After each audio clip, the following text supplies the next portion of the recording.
الحمد لله نحمده ونستعينه ونستغفره ونؤمن به ونتوكل عليه ونعوذ بالله من شرور أنفسنا ومن سيئات أعمالنا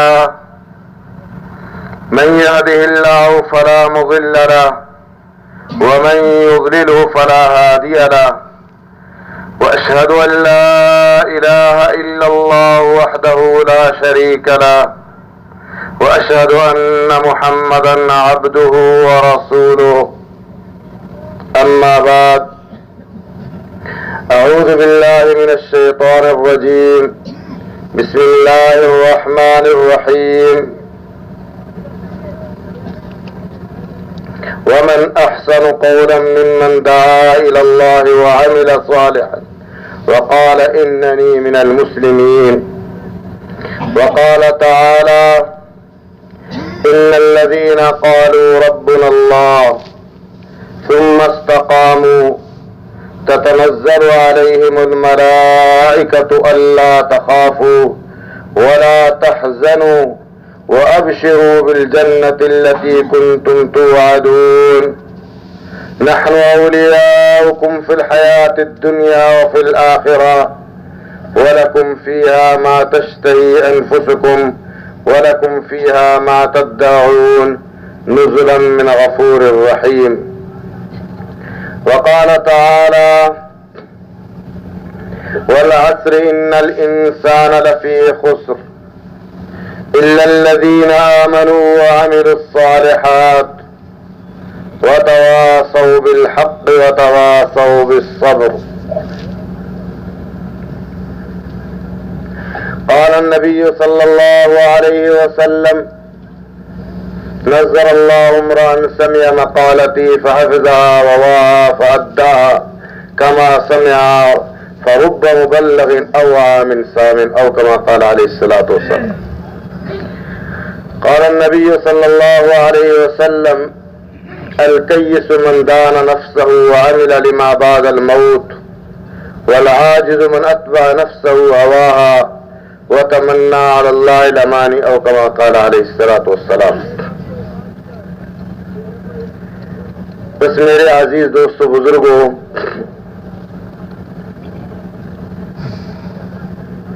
انسان کو اللہ تعالی نے اپنے قدرت سے پیدا فرمایا. اس کے اندر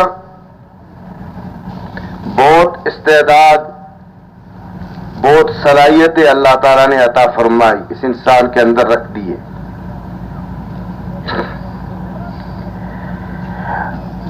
اور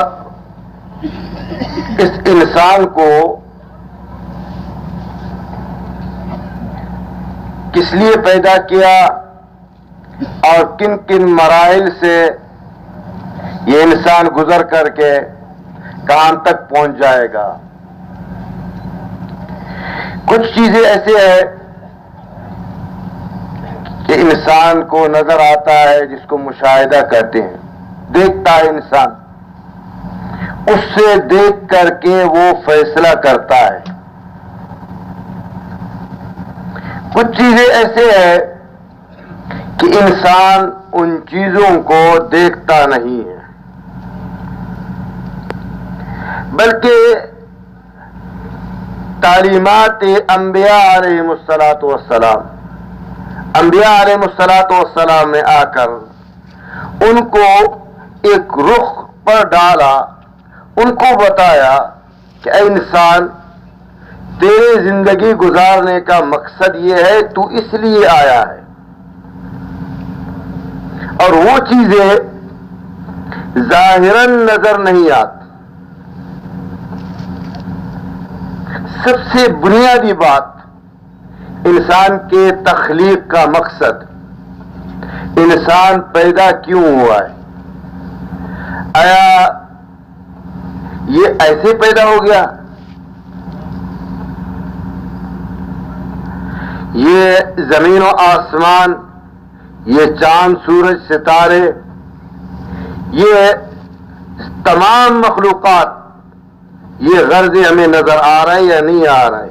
یہ انسان کے لیے پیدا کیے گئے ہیں. کبھی انسان بھی سوچتا ہے کہ میں کس لیے پیدا کیا گیا ہوں؟ آیا میرا کوئی مقصد ہے؟ اب اگر ہم یوں سمجھے کھانا پینا رہائش ضروریات کا پورا کرنا اگر فرض کرو یہ مقصد ہے تو اس مقصد میں تو غیر مسلم اور مسلم بھی برابر ہے. بچہ پیدا ہوتا ہے غیر مسلم کو بھی اس کا غم ہے, فکر ہے کہ بھائی ڈاکٹر کی ضرورت ہے, ڈاکٹر کے پاس لے جاؤ, کھانے کی ضرورت ہے, کھانے کے بندوبست کرو, فلان چیز کی ضرورت ہے, ایسا کرو ایسا کرو.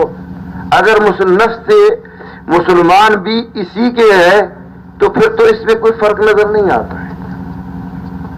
ایسا نہیں ہے. مسلمان اور کو سمجھانے کے لیے جو انبیاء علیہ الصلوۃ والسلام نے تعلیمات دی ہے, ایک بنیادی محنت ہے جس محنت پر تمام انبیاء علیہ الصلوۃ والسلام نے تمام اقوام کو ڈال دیا. تمام انبیاء علیہ الصلوۃ والسلام, آدم علیہ الصلوۃ والسلام سے لے کر سیدنا محمد صلی اللہ علیہ وسلم تک جتنے بھی انبیاء علیہ الصلوۃ والسلام آئے ان سب کی بنیادی محنت ایک ہی چیز ہے. ہاں دیکھو کائنات کا پورا نظام میں ایک تھوڑا سا بات کہ ایمان کتنی قیمتی چیز ہے. کائنات کا نظام جو ہمیں نظر آ رہا ہے اسی طرح نظام ہوگا. دکانیں اپنے جگہ پر ہوں گے, فیکٹری اپنی جگہ پر ہوں گے, مارکیٹیں, زمینیں, مال, بادشاہت. لیکن جب تک اللہ اللہ کہنے والا آدمی دنیا میں ہوگا, چاہے وہ ایک شخص ہے, وہ اللہ کو پکار رہا ہے, تو پورے کائنات کے نظام کو اللہ تعالی برقرار رکھے گا. پورے نظام کو ہمیں نظر دیکھنے میں کیا بہتر ہے؟ بادشاہ نے یوں کیا, فلانے نے وہ کیا, فلانے نے ایسا کیا چل پڑا, فلانے ایسا کیا چل گیا. نہیں, یہ سارا ایک نظام ہے. وہ تقوینی نظام اللہ اپنے قدرت سے چلاتے. جس دن وہ انسان دنیا سے چلا جائے گا تو یہ کائنات کو اللہ تعالی ختم کرے گا. سور پھونکا جائے گا, زمین جو ہے ختم ہو جائے گا, آگ لگ جائے گا, اور آسمان گر جائے گا, پہاڑوں روئی کی طرح جو ہے اڑ جائیں گے, پورے کائنات کا نظام ختم ہو جائے گا. اب تھوڑا سا ہم اس بات کو سوچیں کہ ایمان کتنی قیمتی چیز ہے. ایک آدمی, یہ لاکھوں نہیں, صاف حدیث پاک میں آتا ہے جب تک کوئی زمین میں اللہ اللہ کہنے والا آدمی باقی ہوگا پورے کائنات کا نظام چلے گا. یہ نظام ان لوگوں سے چل رہا ہے. جس دن وہ آدمی جائے گا کائنات ایسے ہوگا. بادشاہ اپنے بادشاہت پر ہوگا, مالدار اپنے مالداری میں ہوگا, دکاندار اپنے دکان میں ہوگا, فیکٹری والا اپنے فیکٹری میں ہوگا, لیکن نظام سارا ختم کر دے گا اللہ تعالیٰ. کیوں؟ اللہ کے نام لینے والا آدمی دنیا میں نہیں ہے. یہ ایمان سب سے قیمتی چیز ہے. جب انسان عالم ارواح میں اللہ تعالیٰ نے انسانوں کی روح کو پیدا کیا, دنیا کا کوئی نظام نہیں تھا, اللہ ہی نظر آ رہا تھا, تو اللہ تعالیٰ نے فرمایا الست بربکم, کیا میں تمہارا پرورش کرنے والا نہیں ہوں؟ تو تمام روحوں نے ایک زبان ہو کر کے یہ جواب دیا قالوا بلا, کیوں؟ تو ہی ہمارا رب ہے, انت ربنا, تو ہی ہمارے رب ہے. پھر اللہ تعالیٰ نے اس موعود پر, وعدہ پر صرف نہیں چھوڑا انسانیت کو, جب بچہ پیدا ہوتا ہے، مسلمان کے بچے میں کے پیدائش میں کیا حکم ہے؟ پیدا ہوتے ہی سب سے پہلے اس کے دائیں کان میں اذان دے دو اور بائیں کان میں تکبیر کر دو. کیوں؟ کہ کسی کے بڑائی سننے سے پہلے اللہ کی بڑائی اس کے دل میں آ جائے، کان میں آ جائے. دکاندار کا بچہ ہے، دکان کی بڑائی کو نہ سنے. زمیندار کا بچہ ہے، زمین سے ہونے کو نہ سنے. اگر بادشاہ کا بچہ ہے تو حکومت سے ہونے کو نہ سنے. کیا سنے؟ سب سے پہلے یہ کلمات سنے، اللہ اکبر اللہ اکبر اللہ اکبر اللہ اکبر.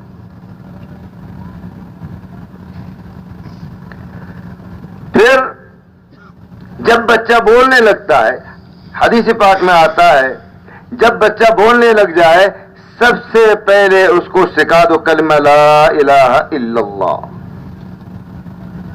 کلمہ لا الہ الا اللہ اس کو سکھا دو. اور جب مرنے لگ جائے تو اسی کلمے کی تلقین کرو، لا الہ الا اللہ. اب جب مرے گا سب سے پہلے اس سے پوچھا جائے گا من ربو کا، تیرا رب کون تھا؟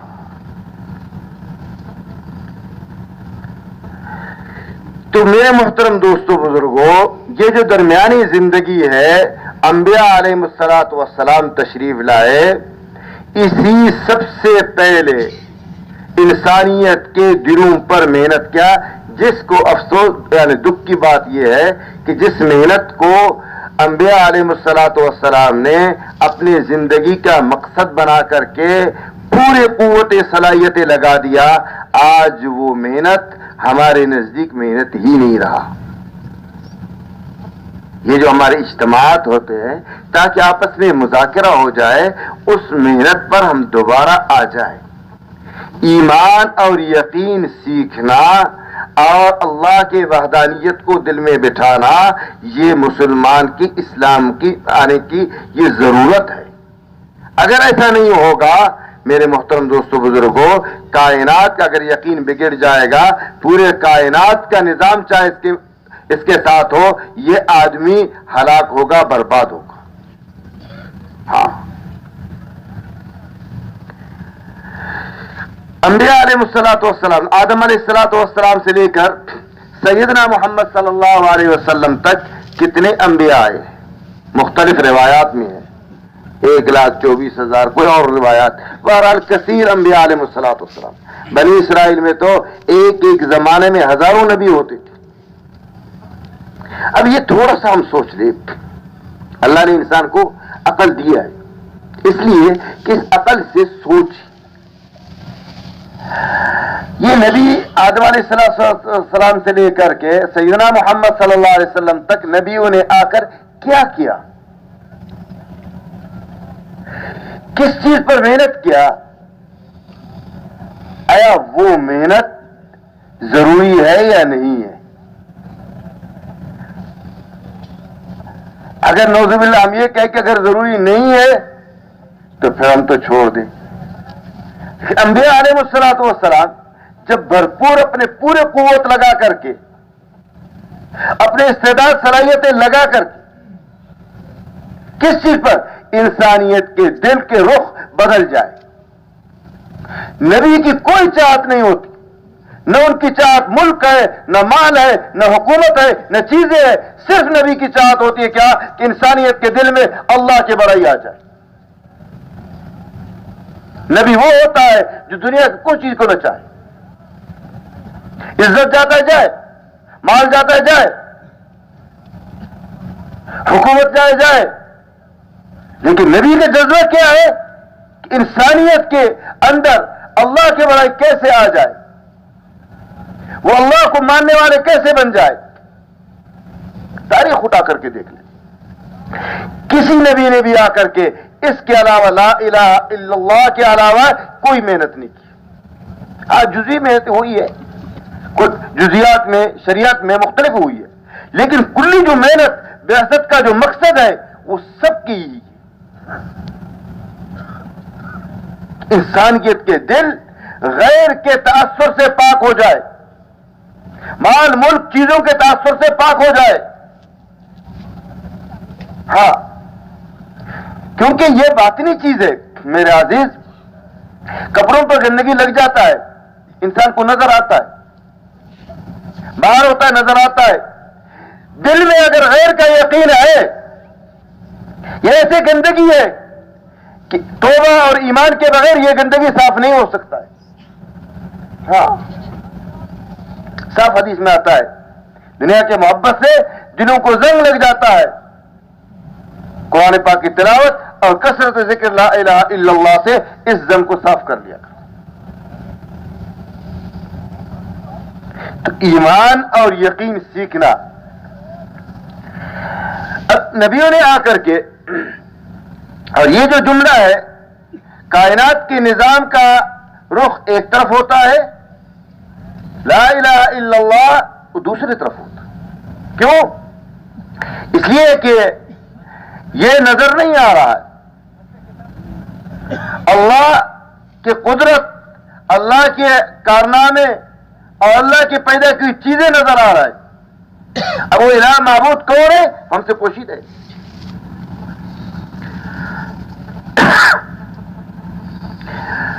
تو نبیوں نے آ کر کے اقوام کو اس بات پر لایا کہ اللہ پر ایمان لاؤ. ہم لوگوں نے یہ سمجھا ہے نا، مسلمان کے گھر میں پیدا ہو گیا اور بچپن میں لا الہ الا اللہ پڑھ لیا، جو نماز سیکھ لیا پڑھ رہا ہے، جو دین کی باتیں آ گئے ٹھیک ہے، نہیں آئے باقی اس کے بعد ہم نے کاروبار شروع کیا. نہیں میرے محترم دوستوں بزرگوں، انسان کو اللہ نے پیدا کیا ہے کیا؟ وما خلقت الجن والانس الا لیعبدون اے لیعرفونی، کہ جن اور انسان کو میں نے پیدا کیا ہے تاکہ مجھے پہچانے. انسان کی تخلیق کا مقصد معرفت الہی ہے، اللہ کو پہچاننا. اللہ وہ ذات ہے جو تنے تنہا ہے، جو اپنے کرنے میں کسی کا محتاج نہیں. سارے مخلوق کرنے میں اللہ کے محتاج ہے. وہ سمد ہے، بے نیاز ہے، اس کو کسی کا پرواہ نہیں ہے. ان کے ارادے کا نام وجود ہے. کتنے طاقتور ہو اس کے اللہ کے لیے سب برابر ہے. طاقتور غیر طاقتور، مالدار غیر مالدار، حکومت غیر حکومت، اللہ کے لیے برابر. وہ ذات ہے. تو انبیاء علیہ الصلوۃ والسلام نے انسانوں کے دلوں پر محنت کیا ہے. جو انبیاء علیہ الصلوۃ والسلام کے محنت کا میدان علوم انسانی ہے، انسان کے دلوں پر محنت کرنا. اب انسان کے دل میں کیا محنت کرنا ہے؟ اللہ کے علاوہ کا جو تأثر ہے اس کو نکالنا، اور اللہ سے ہونے کو اتنا بولنا، اتنا بٹھانا کہ اللہ کے ما سوا کچھ نظر، اللہ کے ما سوا سے کچھ ہونا نہ ہونا دل میں آ جائے. سب کچھ اللہ کرتے. اب اس پر اللہ تعالیٰ نے قرآن پاک میں واقعات بیان کیا. مختلف واقعات سے انسان کو اللہ تعالیٰ نے ایسے سمجھایا ہے شفقت سے قرآن پاک میں کہ سمجھ جائے انسان. اور میرے عزیز محترم دوستو بزرگوں، یہ بات بھی نہیں ہے کہ جی انسان اگر نہیں سمجھا جیسا کیسا گزر گیا نہیں اور مر جائے گا. نہیں مر جائے گا، حساب ہوگا. وَنَزَعُ الْمَوَازِينَ الْقِسْطَ لِيَوْمِ الْقِيَامَةِ فَلَا تُظْلَمُ، ترازو قائم کیا جائے گا اور اعمال کو وزن کیا جائے گا، اور اس دن اعلان کیا جائے گا. جو ایمان ہوگا، جو اعمال صالح ہوں گے، جو اخلاق ہوگا، جو نمازیں ہوں گے، وہ سب کو تولا جائے گا. اور اس دن پھر اعلان کیا جائے گا فلان اور فلانے کا بیٹا آج جو ہے یہ کامیاب ہو گیا اور فلان اور فلانے کا بیٹا آج ناکام ہو گیا. یہ کھیل کود مذاق نہیں ہے، زندگی ایک حقیقت ہے. جس زندگی پر انبیاء علیہ الصلوۃ والسلام اپنے پورے استعداد صلاحیتیں لگا دی، ایک بار دو بار تین بار جا رہے لوگوں کو سمجھا رہے تاکہ کسی طریقے سے لوگ ایمان کے دائرے میں آ جائے اور اعمال صالحہ کے دائرے میں آ جائے. ایمان کے کچھ مقتضیات ہیں میرے، کچھ چاہتے انسان سے ایمان کے مطالبات ہیں. دیکھو، ایک آدمی گھر بناتا ہے، زبان سے کہتا ہے میں گھر بنانا ہے، کاغذ سے لکیریں کھینچ کر گھر کا نقشہ بناتا ہے.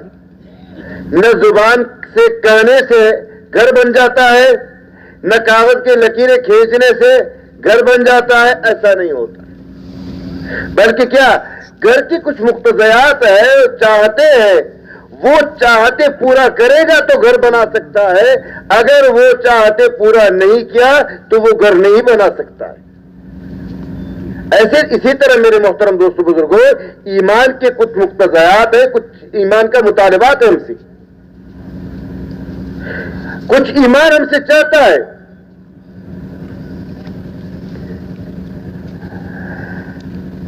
لوگ آئے، کلمہ پڑھ لیا، لا الہ الا اللہ محمد الرسول اللہ پڑھ لیا، حضور صلی اللہ علیہ وسلم کے زمانے میں دیہات کے لوگ آئے تو وہ کہنے لگے ہم مومن بن گئے. اللہ تعالیٰ نے آیت اتار دی، قالت الاعراب آمنا قل لم تؤمنوا ولكن قولوا اسلمنا. کہ دیہات کے لوگ کہتے ہیں ہم ایمان لائے، ہم ایمان والے بن گئے. اے محمد صلی اللہ علیہ وسلم آپ ان کو کہہ دیجئے ایمان والے ابھی نہیں بنے، ابھی تو انہوں نے مان لیا. ایمان تو دل میں بیٹھ جائے گا، رس جائے گا. ایمان اپنے چاہت کے مطابق انسان کو چلائے گا. آج تو ہم مومن ہیں الحمدللہ، اس کا کوئی نہیں، لیکن ایمان کے مطابق ہماری زندگی نہیں ہے. یا ایھا الذین آمنوا آمنوا باللہ، اے ایمان والو اللہ پر ایمان لاؤ. ایمان والے اللہ پر ایمان لاؤ. ایمان کی کیفیت ہوتا ہے، ایمان کے مقتضیات ہوتے ہیں. ایک صحابی ہے حضرت حنظلہ رضی اللہ تعالیٰ عنہ، آپ صلی اللہ علیہ وسلم کی خدمت میں آئے. آپ صلی اللہ علیہ وسلم کے ایمانی نورانیت اور برکات اتنے ہوتے تھے کہ آتے ہی انسان کی کیفیتیں بدل جاتے تھے اور اتنا نور روشنی ہوتا تھا کہ اگر باہر کا آدمی آتا جیسے دھوپ میں آدمی دیکھتا دیکھ نہیں سکتا، ایسے آپ صلی اللہ علیہ وسلم کے چہرے اطہار پر انوارات ہوتے تھے، آدمی دیکھ نہیں سکتا. تو آپ صلی اللہ علیہ وسلم کے مجلس میں بیٹھے اٹھے، ایمانی کیفیت بدل گیا بالکل.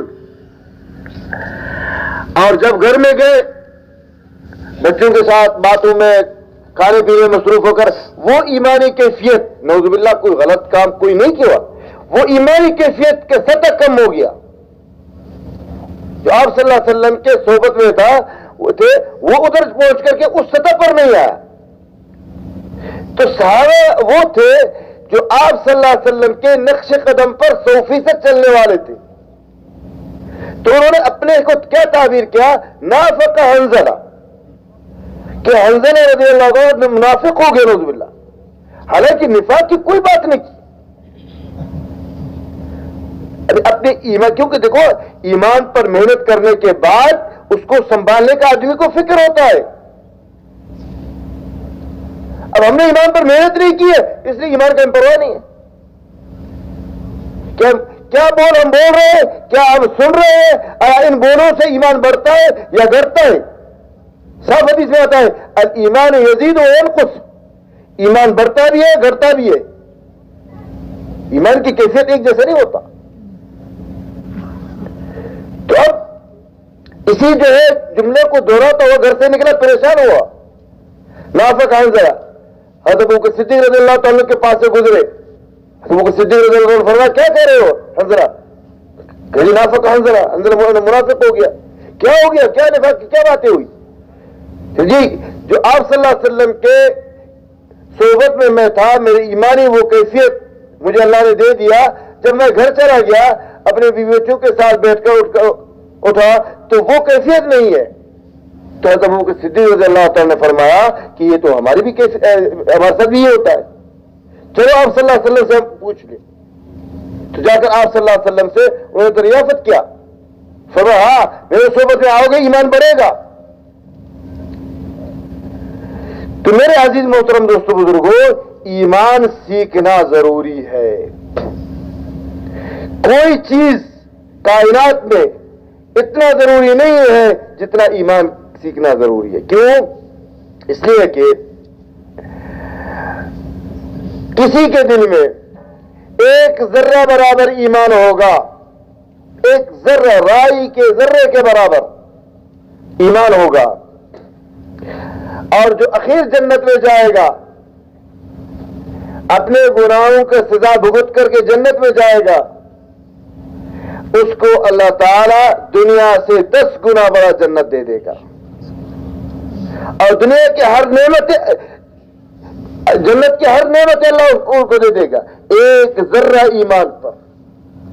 لیکن اگر ایک آدمی پورے کائنات کا بادشاہ ہو اور بادشاہت کے ساتھ ہو جائے، وہ ذرہ ایمان کا اس کے پاس نہیں ہے، تو ہمیشہ وہ جہنم میں جلے گا۔ ہاں، ہمیشہ وہ جہنم میں جلے گا۔ میرے عزیز محترم دوستو بزرگوں، اس لیے جو انبیاء علیہ الصلوۃ والسلام تشریف لائے، انہوں نے کیا محنتیں کی، کیا قربانیاں کی، اور اپنے استعداد اور صلاحیتوں کو کیسے خرچ کیا۔ واقعات مختلف ہے۔ موسیٰ علیہ الصلوۃ والسلام، اللہ تعالیٰ نے ارادہ کیا ان کو نبی بنا۔ نبی کیا ہوتا ہے؟ اللہ کے پیغام کو بندوں تک پہنچانا۔ اپنے سے نبی کچھ نہیں کرتے، اللہ کے پیغام کو بندوں تک پہنچانا اور بندوں کو اس سکھا کر کے اس پر چلانا، اور کائنات کے پورے نقشے میں انسانیت کے کامیابی ہونے کو نہ بتلانا، اللہ کے احکامات میں کامیابی کو بتلانا اور اس کو دکھلانا، چاہے سامنے والا مقابل کتنا ہی بڑا ہو، اللہ سے تو بڑا نہیں ہوگا نا۔ اللہ کے طاقت کے مقابلے میں اس کا کوئی طاقت نہیں ہوگا۔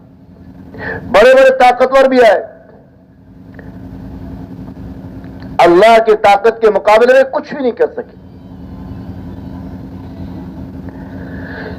تو موسیٰ علیہ الصلوۃ والسلام کو اللہ تعالی نے انسانیت پر بھیجنے کے نبی بنایا۔ سب سے پہلے جو ہے اللہ تعالی نے فرمایا اننی انا اللہ لا الہ الا انا فاعبدنی۔ کیسے جملے ہیں، میں ہی اللہ ہوں، میری ہی عبادت کر، میرے سوا کسی کی عبادت نہ کر۔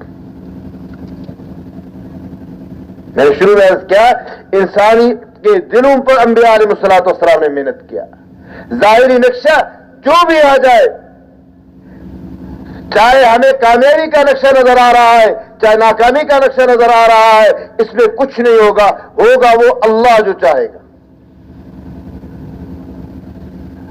اب موسیٰ علیہ السلام نبی اللہ تعالیٰ کے چاہت سے، چاہنے سے انسان نبی بنتا ہے، اپنے محنت سے نبی نہیں بنتا ہے۔ اور نبیوں کو تعلیم اللہ تعالیٰ براہ راست جبریل علیہ السلام کے ذریعے سے دیتے ہیں۔ یہ نہیں کہ روئی زمین کے کوئی انسان استاد بن گیا، کسی نبی کو جو ہے تعلیم دیا، ایسا نہیں ہوا ہے۔ تعلیمات بھی تاکہ خطا نہ کرے۔ کیوں کہ معاملہ بہت ہے کہ انسانوں کے دلوں میں اگر غیر کا یقین ہو گیا، قیامت کے دن تو دل کو چینا جائے گا، یقین اور ایمان کو دیکھا جائے گا کہ یہ زبان کا بول ہے یا حقیقت ہے۔ زبان کا بول تو نہیں رہ جائے گا، جو حقیقت کیا ہے وہ سامنے آ جائے گا۔ تو انبیاء علیہ السلام ایک تو انسانیت کے دلوں پر محنت کرتے تھے، اور دوسرا راستہ کیا دکھاتے تھے؟ اعمال کے ذریعے سے اللہ کے خزانوں سے استفادہ کرنا، اللہ کے خزانوں سے اعمال کے ذریعے سے استفادہ کرنا۔ چاہے سامنے سے کیسا آدمی ہے اس کو نہیں دیکھنا ہے، تم نے اللہ کے حکم کو پورا کرنا، پہلے اللہ پر ایمان لانا، اللہ پر ایمان لاؤ ایسا جیسا اس کا حق ہے، اور اس کے بعد ایمان لانے کے بعد جو اللہ کے خزانے ہیں ان خزانوں سے اعمال کے ذریعے سے استفادہ کرنا، ملک کے ذریعے سے، مال کے ذریعے سے، حکومت کے ذریعے سے، اسباب کے ذریعے سے، چیزوں کے ذریعے سے استفادہ تو ہر ایک کر لیتا ہے، اس کے لیے تو اللہ کے دوست غیر دوست سب برابر ہے۔ انبیاء علیہ السلام نے جو تعلیمات دی ہے وہ اللہ کے خزانوں سے، غیبی خزانوں سے اعمال کے ذریعے سے استفادہ کرنا۔ اب موسیٰ علیہ السلام جا رہے تھے، راستے میں بیوی کو درد ذیل ہو گیا، کچھ بکریاں ہیں تو سردی بھی ہے، بارش بھی ہو رہی ہے، سامنے سے آگ نظر آیا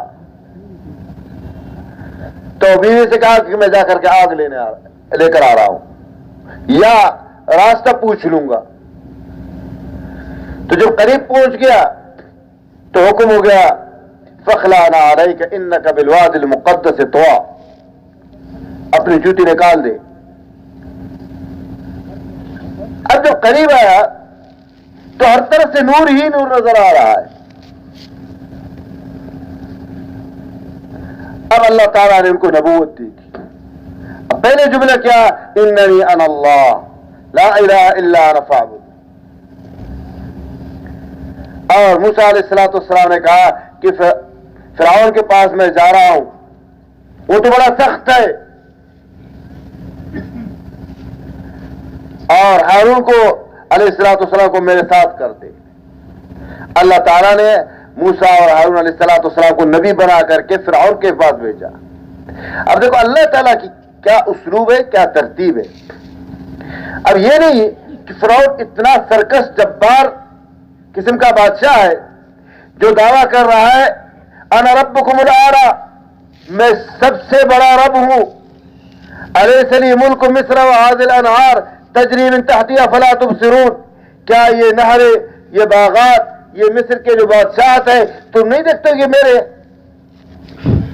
اور تو دعوت انا ربکم الاعلی، جو خود رب ہونے کا، صرف رب نہیں ربکم الاعلی ہونے کا دعویٰ کر رہا ہے۔ اب انسان ظاہر میں تو دیکھتا ہے، ظاہری اعتبار سے بھائی اگر اتنا بڑا حکومت اللہ تعالیٰ موسیٰ علیہ السلام کو نہ دیتے تو کم از کم اس کے آدھے جتنے تو حکومت دیتے، اسباب کے لحاظ سے کچھ بھی نہیں دیا۔ اب یہ ہے ایمان، بنیاد سے دیکھو نا، بنیاد سے اللہ تعالیٰ نے انسانیت کو کیا سکھایا، سوچو ذرا۔ خالی ہاتھ، بعض روایات میں آتا ہے کہ 2 سال تک، مختلف روایات ہے، 2 سال تک موسیٰ اور ہارون علیہ السلام جاتے رہے اور فرعون کے درباریوں نے ان کو چھوڑا نہیں۔ بھئی یہ کیسے آگے واپس کرو، ان کو پکڑ کر کے واپس کر۔ بعض روایت مختلف ہے لیکن ایک روایت ایسے کہ 2 سال تک ان کو نہیں چھوڑا۔ بہرحال کافی دن لگنے کے بعد پھر فرعون کے دربار پر پہنچے، یعنی فقیر سمجھ کر کے، نادار سمجھ کر کے فرعون کے دربار تک جو نہیں پہنچ سکتا، اور ان کو اللہ تعالیٰ نے کیا طاقت، کیا قوت دی کہ فرعون کو کہو تیرے حکومت سے کچھ نہیں ہوتا ہے تو اللہ کو مان، لا الہ الا اللہ کا، موسیٰ کریم اللہ، موسیٰ علیہ السلام کے تابع داری میں اپنے کامیابی کو سمجھ لے۔ اب ظاہری نقشے تو بالکل خلاف ہے، تھوڑا سوچیں۔ ایک طرف سے اتنا بڑا بادشاہ اور اتنے اسباب والا، دوسرے طرف سے بالکل خالی ہاتھ، اور وہ بھی وہ آج اس آدمی موسیٰ علیہ السلام پر فرعون کا مقدمہ بھی تھا، اور انہوں نے حکم جاری کیا ہوا تھا کہ جہاں موسیٰ علیہ السلام ملے اسے قتل کرو۔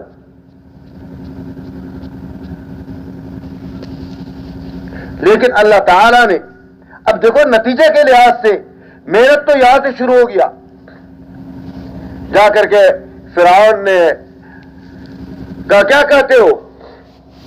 دیکھو ایمان کی طاقت جو ہوتا ہے نا، یہ دنیا کے اسباب، یہ جیسے سمندر کے اوپر جھاگ ہے نا، اس کی کوئی حقیقت نہیں ہے.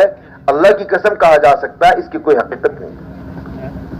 اگر اس کی حقیقت ہوتا، اس بات کو ہم دعویٰ سے کہہ سکتے ہیں کہ نبیوں سے مقبول تر انسان کوئی نہیں ہے. اللہ کے قریب جس زمانے میں جو بھی نبی ہوا ہے، سب سے زیادہ قریب اللہ کے مرضی کے مطابق زندگی گزارنے والا نبی ہوتا. اگر ان چیزوں میں کوئی ہوتا تو اللہ تعالیٰ انبیاء علیہ السلام کو سب سے پہلے دیتے اور اسی بنیاد پر ان کو چلاتے. لیکن انہی بنیادوں پر کسی نبی کو نہیں چلایا. یہ قیامت تک کی انسانیت کو بتایا کہ یہ بنیاد یہ غلط ہے، چاہے سامنے جو بھی نظر آتا ہے، لیکن حقیقت کے لحاظ سے، نتیجے کے لحاظ سے یہ بنیادیں غلط ہیں. اس بنیادوں کو جب تک نہیں چھوڑیں گے میرے عزیز دوستوں بزرگوں، کام نہیں بنے گا. اب موسیٰ علیہ السلام گئے فرعون کے پاس، کیا کہا؟ میں اللہ کا بندہ ہوں، ان کی طرف سے پیغام لے کر آیا ہوں اور میں ان کا رسول ہوں، نبی ہوں. وہ اللہ ہے، اس کا کلمہ پڑھو، لا الہ الا اللہ موسیٰ کریم اللہ پڑھو. وہ تو اتنا سرکش جبار بادشاہ، اس کا دماغ تو اوپر سے نیچے تک گیا. یہ کون فقیر آدمی، نادار آدمی، اور مجھے ایسا کہہ رہے. اب جو بھی اس کی میں کیا واقعات معلوم ہے، اخیر نتیجہ کیا نکلا؟ 9 علامات عذاب اللہ تعالیٰ نے فرعون پر بھیج دیا، دھمکانے کے لیے، جھنجھوڑنے کے لیے کہ شاید واپس ہو جائے، شاید واپس ہو جائے. قحط کا سال آیا اور ٹڈیوں کا عذاب آیا، جو کا عذاب آیا، مینڈک کا عذاب آیا، قحط سالی آئے، مختلف آئے، اخیر نہیں مارا. تو اللہ تعالیٰ نے 6 لاکھ بنی اسرائیل کے قوم موسیٰ علیہ السلام نے ان پر کس چیز کی محنت کی؟ اب دیکھو نا، ہم کہتے ہیں ہمیں معلوم نہیں ہے. یہ اللہ نے زندگی دی ہے اللہ کی معرفت حاصل کرنے کے لیے. نہ جاننا قیامت کے دن یہ عذر نہیں ہوگا. ہاں کہ جن چیزوں دین کی باتوں کا مجھے معلومات نہیں تھی، نہیں، اللہ نے زندگی دی ہے اس لیے کہ معلومات کرو. زندگی تو اللہ نے دی ہے تاکہ اللہ کو پہچانو اور اللہ کیا چاہ رہے ہیں ہم سے، ایمان کی کیا مقتضیات ہم سے ہے. 2 باتوں کا موسیٰ علیہ السلام نے بنی اسرائیل پر محنت کی. یہ نہیں کہا دیکھو فرعون کے پاس حکومت مصر ہے اور اس کے پاس خزانے میں اتنے مال ہے، آیا اس کے ہم آدھے تک اکٹھے کریں گے تو کام بنے گا؟ نہیں، یہ نہیں آتا. بنی اسرائیل کو 2 چیزوں پر ڈال دیا. جب وہ 2 چیزیں مضبوط ہو گئے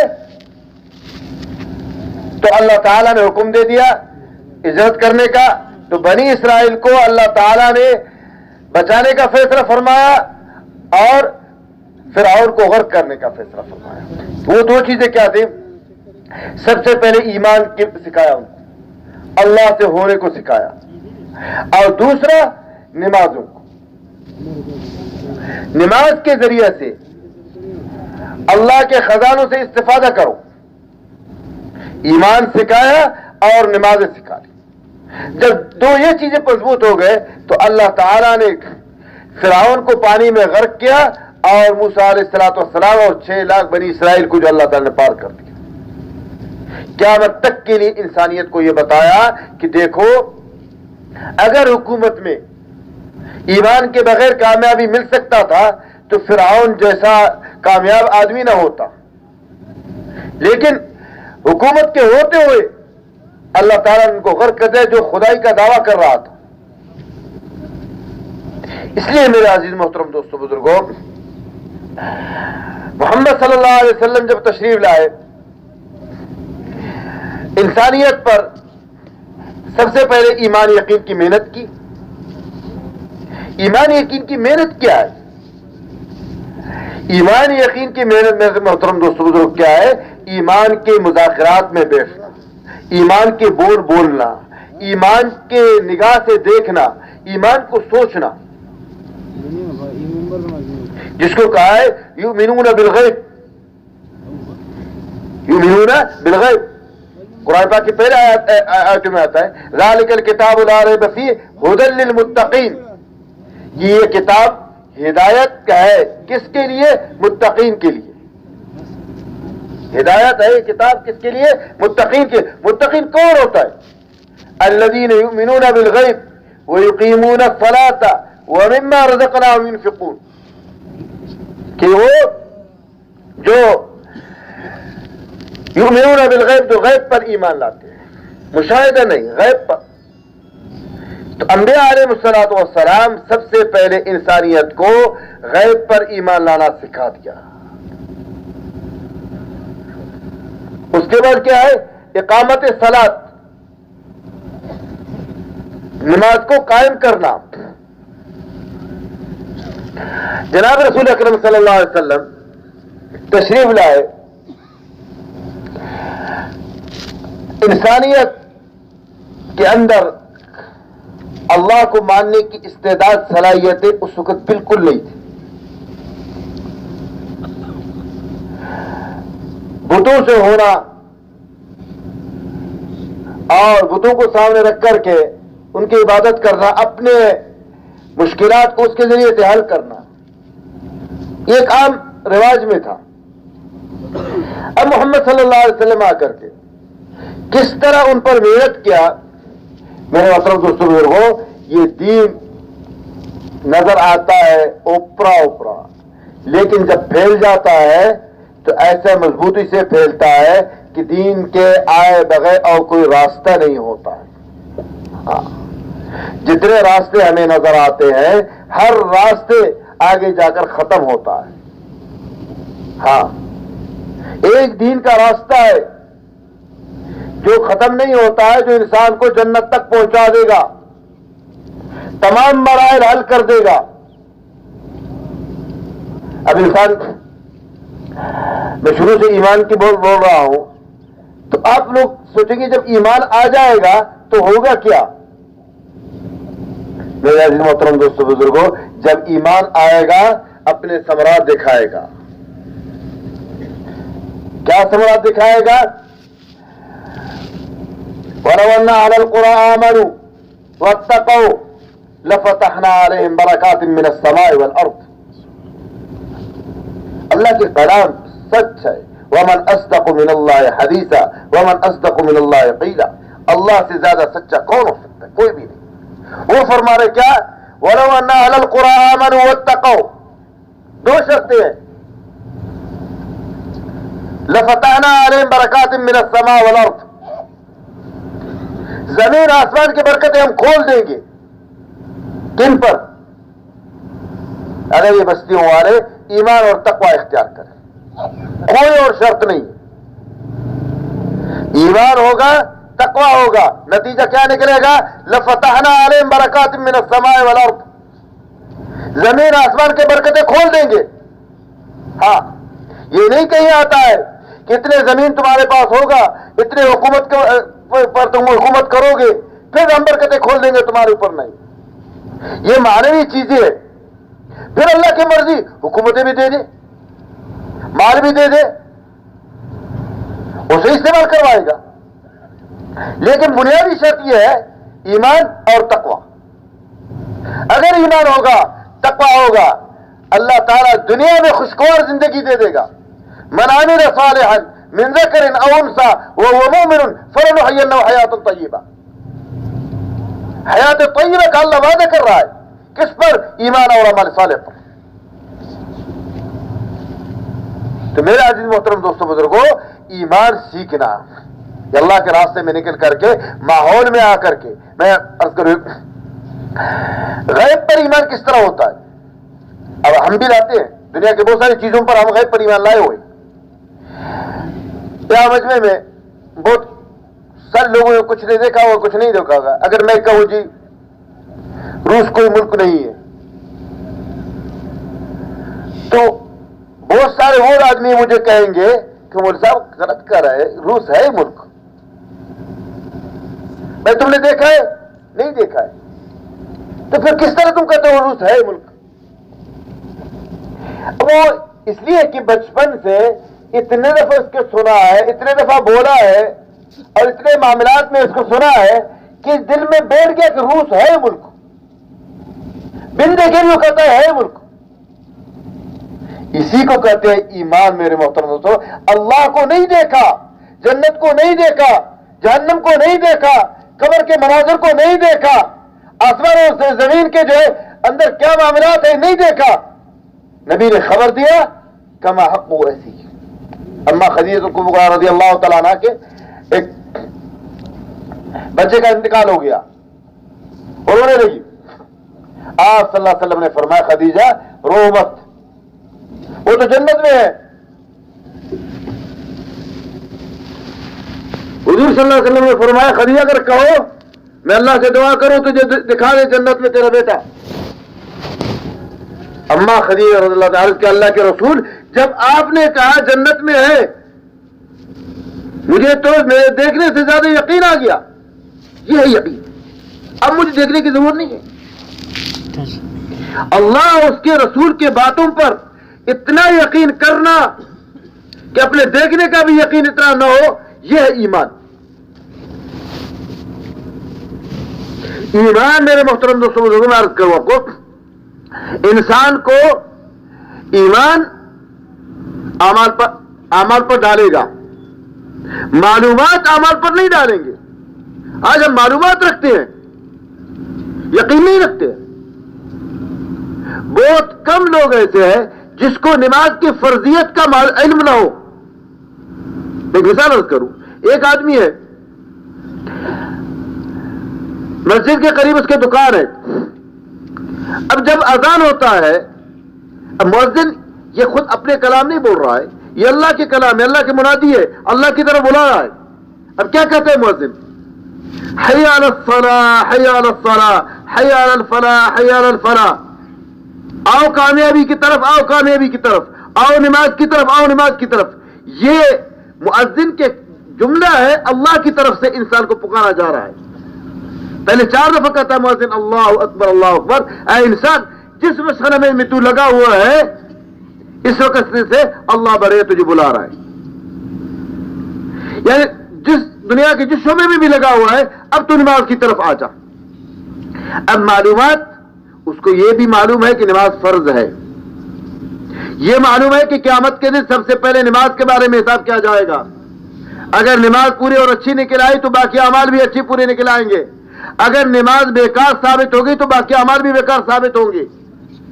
اس کو یہ بھی معلوم ہے کہ ایمان اور نماز کفر کے درمیان فرق کرنے والی چیز نماز ہے، اور وہ سارے معلومات اس کو ہے. لیکن وہ آدمی مسجد میں جا کر نماز نہیں پڑھتا ہے. یہ ہے کہ اس کے معلوم چیز نے اس کو عمل پر نہیں ڈالا. کیوں؟ اس کو یقین نہیں. محنت کس بات کی ہے کہ جو معلوم ہے وہ یقین پر آ جائے، یقین پر آ جائے، اور یقین کے ذریعے سے اپنے غیبی اللہ تعالیٰ کے غیبی خزانوں سے استفادہ کرنے والے بن جائے. آج ہم نے ایمان کو استعمال نہیں کیا، حاصل نہیں کر رہے. دل میں الحمدللہ ایمان ہے، لیکن ایمان کے ذریعے سے کیا آدمی کے اندر طاقت آتا ہے اور کیا انسان ایمان کے ذریعے سے کر سکتا ہے وہ ہمیں معلوم نہیں، کبھی سوچا بھی نہیں. جیسے آدمی کے ہاتھ میں ایک بندوق ہے، بندوق کا گولی ہے. اب اگلے کہتے جی اس سے تو شیر مرتا ہے. یہ گولی ہے، اگر اس کو چلاؤ مارو شیر کو تو شیر مرے گا. اگلے نے اٹھا کر کے بلی کو مارا، وہ نہیں مرا. تو کہتے یار اس سے تو میں نے بلی کو مارا, بلی نے مارا, آپ کہہ رہے تھے کہ شیر مرے گا. تو وہ عقل کیا سمجھائے گا اس کو کہ بھائی جان اس کی رکھنے کی جگہ نہیں ہے, اس کے مارنا ایسا نہیں ہے, اس کے لیے آپ کو پسٹول خریدنا پڑے گا یا بندوق خریدنا پڑے گا. اس گولی کو اس بندوق کے اس جگہ میں رکھے گا, پھر اس کو چلائے گا. ایک شیر نہیں, 2 شیر برابری میں کھڑا کرو, ایک کو پار کر کے دوسرے کو بھی یہ پار کر دے گا. اپنی جگہ پر ایمان کو رکھو, پھر اس کے جو مقتضیات اس کو پورے کرو. ہم نے ایمان کے مقتضیات پر نکاح نہیں دو.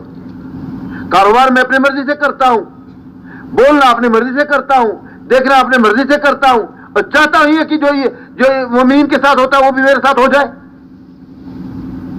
اللہ کا ایک ضابطہ اور قانون ہے. اس قانون کے دائرے میں یہ ہے کہ ایمان میں ڈل جاؤ, اس ایمان میں آ جاؤ, پھر اللہ کے غیبی خزانے اور غیبی مددیں, غیبی نصرتیں آ جائیں گی. پھر اللہ وہ کام کرے گا جو انسان سوچ نہیں سکتا ہے. اسباب والے رہ جائیں گے سارے. یہ تو ظاہری ہم نقشے کو دیکھتے ہیں. صحابہ رضی اللہ تعالی مجمعین کے اندر ایمان رس کیا تھا, دنیا ان کے نزدیک برابر ہو گیا. رستم کے جو اس وقت کا بڑا بادشاہ سمجھا جاتا تھا, اس کے دربار میں ربیعہ بن عامر رضی اللہ تعالیٰ جا رہا ہے. ایک آدمی ہے, تلوار ٹوٹا ہوا ہے اور گدھے پر سوار ہو کر جا رہا ہے, اور بادشاہ اپنے ریت کے ساتھ, وزراء کے ساتھ تخت سجائے بیٹھے ہوئے, اور دور تک قالینیں بچھائے, گاؤں تک یہ لگا دیا کہ یہ آ کر کے ان چیزوں میں لگے گا اور یہ متاثر ہوگا. لیکن صحابہ رضی اللہ تعالیٰ مجمعین پر کیونکہ تربیت کس نے کی تھی, وہ آپ صلی اللہ علیہ وسلم نے کی تھی. تو ربیعہ بن عامر رضی اللہ تعالیٰ عنہ آ رہے, کوئی گاؤں تکیا, کوئی قالین کی طرف نہیں دیکھ رہے, اپنے تلوار کو جو ہے قالینوں میں لگاتا ہوا آ رہا ہے.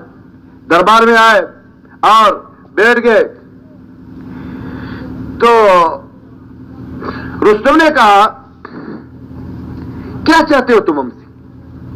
ہمیشہ دنیا دار دینداروں کو کم سمجھتی ہے, وہ ان کے نادانی ہے. جو دین چیز ہے دنیا دار کے پاس کچھ بھی نہیں ہے وہ. تو رستم نے کہا کہ شاید یہ عرب کے لوگ ہیں, بھوک کے وجہ سے پریشان ہو کر کے ہمارے ملک میں حملہ کرنا چاہ رہے, تو ہم ان کو کچھ خرچہ وغیرہ دے کر بھیج دیں گے. اب دیکھو ایمان کی کیا بول ہے, پورا وزراء بیٹھے ہو, رعیت بیٹھے, حکومت ان کی ہے, ایک آدمی ہے سر ربیعہ بن عامر رضی اللہ تعالیٰ, اور کیا کہتے ہیں اللہ ابتعثنا, اے رستم کان کھول کر کے سن لے, ہم نہیں آئے, اللہ نے ہمیں بھیجا ہے, لنخرج العباد من عبادت العباد الى عبادت رب العباد. ہم تو بڑے مقصد کے لیے آئے, آپ ہمیں کہہ رہے کہ روپے پیسے لے کر کے جاؤ. ہم تو اللہ نے ہمیں بھیجا ہے, کس لیے بھیجا ہے؟ لنخرج العباد من عبادت العباد, بندوں کو بندوں کے بندگی سے نکال دے, مخلوق کو مخلوق کے بندگی سے نکال دے, نکال کر کے کیا کرے؟ اللہ کی بندگی پر ڈال دے. ہم تو اس لیے آئے, جو انبیاء علیہ الصلوۃ والسلام کا مقصد ہے.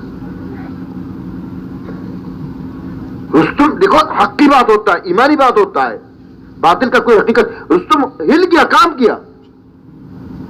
ہاں ایک صحابی ہے, ایک آدمی ہے, سوچنے کی چیز ہے. بادشاہ اس کے اپنے بادشاہت میں ہے, سارے وزراء بیٹھے ہوئے, ملک میں اس کا ہے. صحابی نے جب یہ کہا کہ اللہ ابتعثنا, اللہ نے ہمیں بھیجا ہے, تو سمجھتا ہے اس بات کو کہ ہمیں کچھ پیسے دے کر بھیجیے؟ ہم تو کچھ لینے نہیں ہے, اللہ نے ہمیں بھیجا ہے, ہم بندوں کو بندوں کی بندگی سے نکال دے, اللہ کی بندگی پر ڈال دے. رستم نے کہا کچھ موقع دو.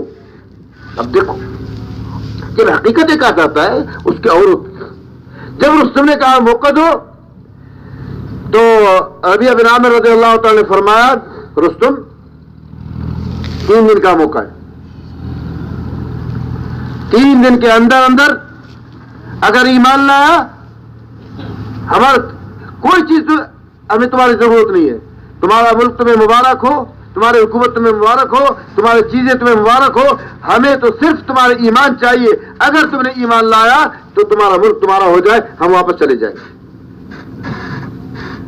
اگر ایمان نہیں لایا پھر ہم جس پیغام کو پہنچا رہے، جس دین کو پہنچا رہے، اس میں آڑ نہ بنو، ہمارے تابع بن کر ہمیں جزیہ دو، تاکہ اس پیغام کو، اس دین کو ہم دنیا کے آخری سرے تک پہنچا دیں۔ میرے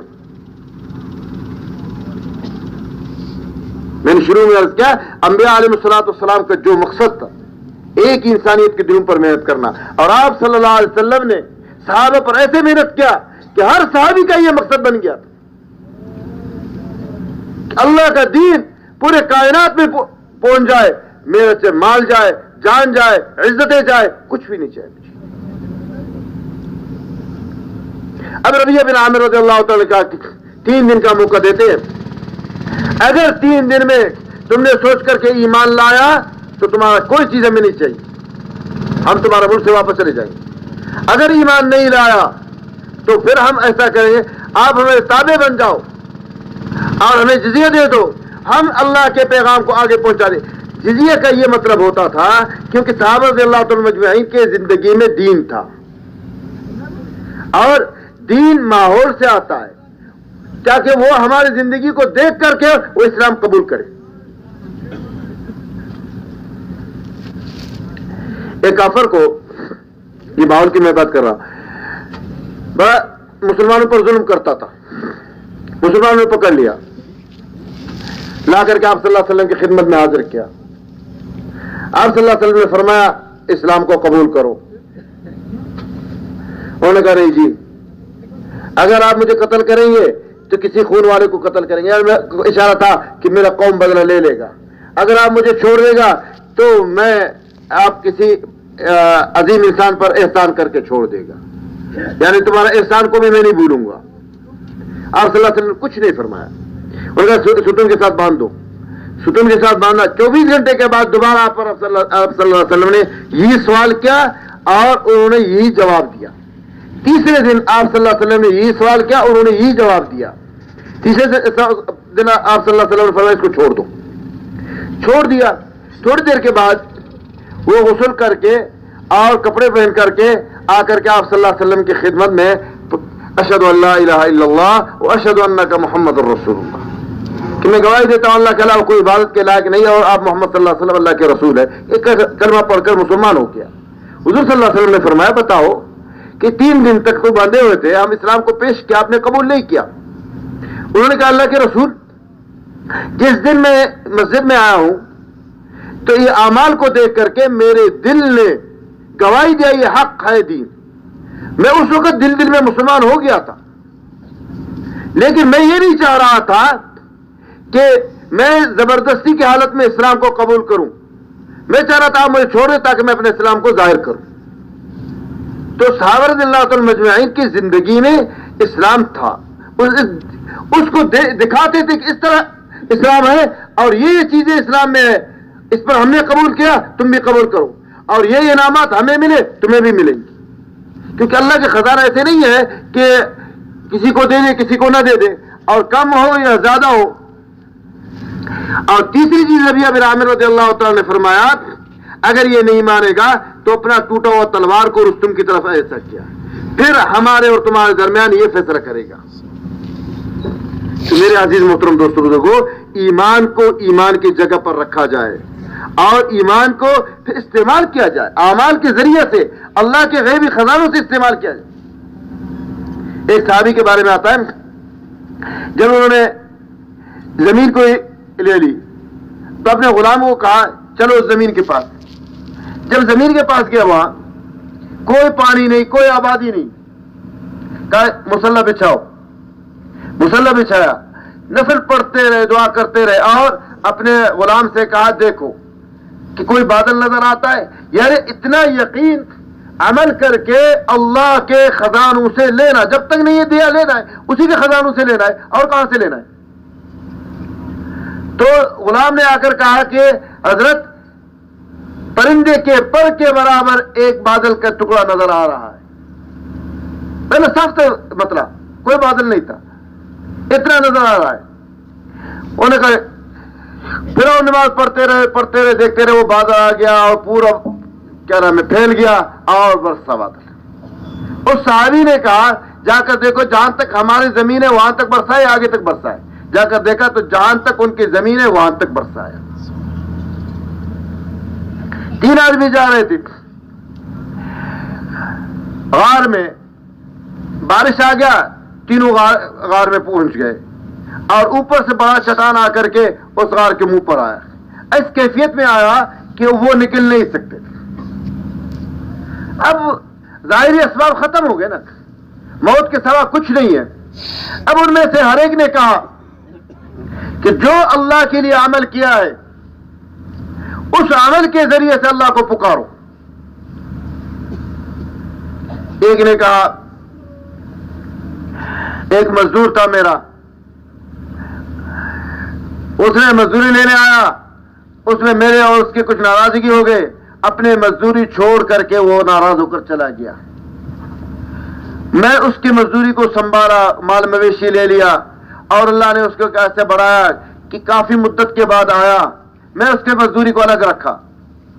تو جب وہ کافی مدت کے بعد آ کر کہا اللہ کے بندہ فلاں موقع پر فلاں وقت پر میرا مزدوری، میں نے تمہارا مزدوری کیا تھا تم نے دیا نہیں، میرا مزدوری دے دو.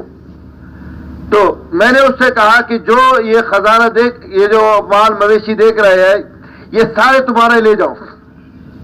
اس نے کہا دیکھ اللہ کے بندہ میرے ساتھ مذاق نہ کر.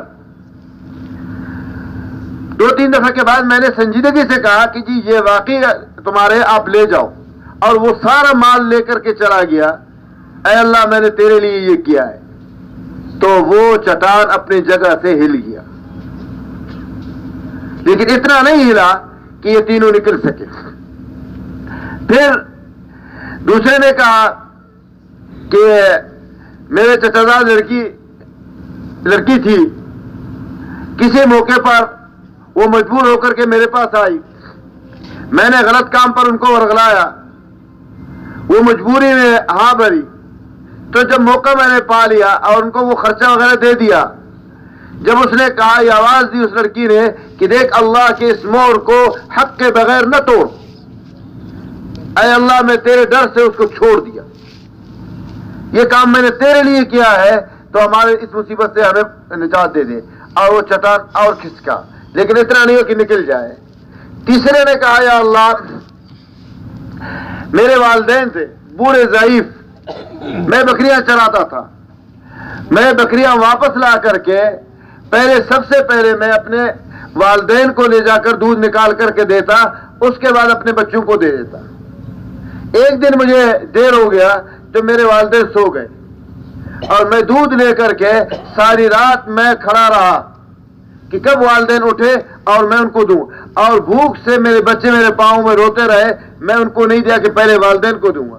اے اللہ میں نے یہ کام تیرے لیے کیا ہے تو اس مصیبت سے ہمیں نجات دے دے. تو وہ چٹان اور ہل گیا اور وہ نکل گئی. تو میرے عزیز محترم دوستو بزرگوں، ایمان اور اعمال صالحہ کے ذریعے سے انسان اللہ کے غیبی خزانوں سے استفادہ کرتا ہے. اس پر جو ہے اللہ تعالیٰ نے محمد صلی اللہ علیہ وسلم کو بھیجا اور جناب رسول اکرم صلی اللہ علیہ وسلم آ کر کے صحابہ کو کس چیز پر ڈالا اور کن کن بنیادوں پر ڈالا. ہم کہتے جی وہ تو صحابہ تھے، وہ تو نبی تھے. میرے محترم دوستو بزرگوں، واقعی وہ صحابہ تھے، وہ نبی تھے، لیکن طریقہ تو وہی ہے، دین وہی ہے. اس طریقے کے علاوہ، اس دین کے علاوہ کوئی کامیابی نہیں. الیوم اکملت لکم دینکم واتممت علیکم نعمتی ورضیت لکم الاسلام دینا. دین کے جو ضوابط اور قاعدہ قانون تھے وہ اللہ تعالیٰ نے مکمل کر دیا. اب یہ ہے انسان اللہ کے لیے قربانی تھی. ہمارا ایک ذہن ہے نا انسان کا، وہ کیا ہے؟ اللہ کی مدد آ جائے. اللہ کے ضابطہ قانون کیا ہے؟ تو قربانی پر قدم اٹھاؤ. قربان نہیں کرائے گا لیکن قدم اٹھائے گا، اللہ کی مدد آئے گا. کتنے واقعات ہیں، قربانی دلوایا لیکن لیا نہیں قربانی اللہ تعالیٰ. ابراہیم علیہ السلام سے کہا بیوی بچے کو چھوڑ دو. ربنا انی اسکنت من ذریتی بواد غیر ذی زرع ربنا لیقیموا الصلاۃ فجعل أفئدة من الناس تهوي إليهم وارزقهم من الثمرات لعلهم يشكرون. مکہ مکرمہ جہاں بیت اللہ بھی ہے، وہاں اس جگہ پر ابراہیم علیہ السلام اسماعیل علیہ السلام کو حاجر علیہ السلام نے چھوڑ دیا. اب ظاہری اسباب ختم ہے، کوئی زندگی کے اسباب نہیں ہے، سارے مرنے کے اسباب ہیں. کوئی جانور آ کر کھا لے گا، بھوکے پیاسے مر جائیں گے، ڈر کر مر جائیں گے، کوئی درندہ آ کر کھا لے. موت کے تو سارے اسباب ہے، زندگی کے کوئی سبب نہیں ہے.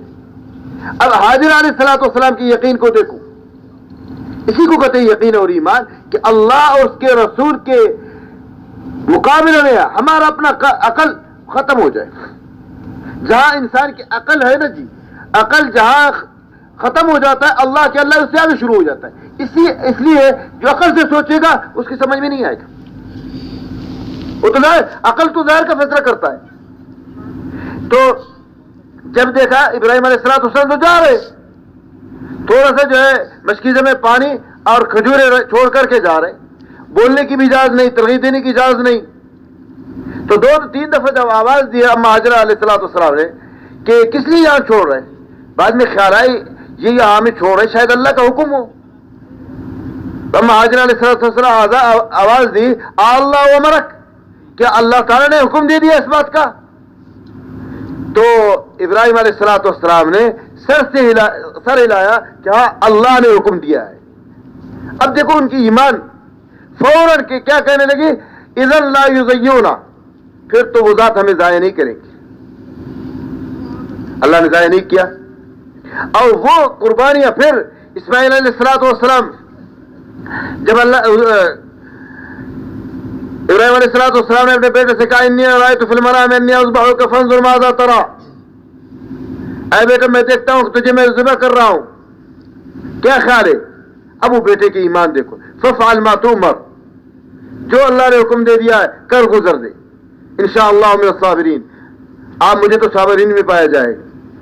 اب یہ بھی قربانی ہوا، لیکن اللہ تعالیٰ نے کیا کیا، حاجر علیہ السلام کو بھی بچایا، اسماعیل علیہ السلام کو بھی بچایا، اور اسماعیل علیہ السلام کو چھری کے نیچے سے بچایا.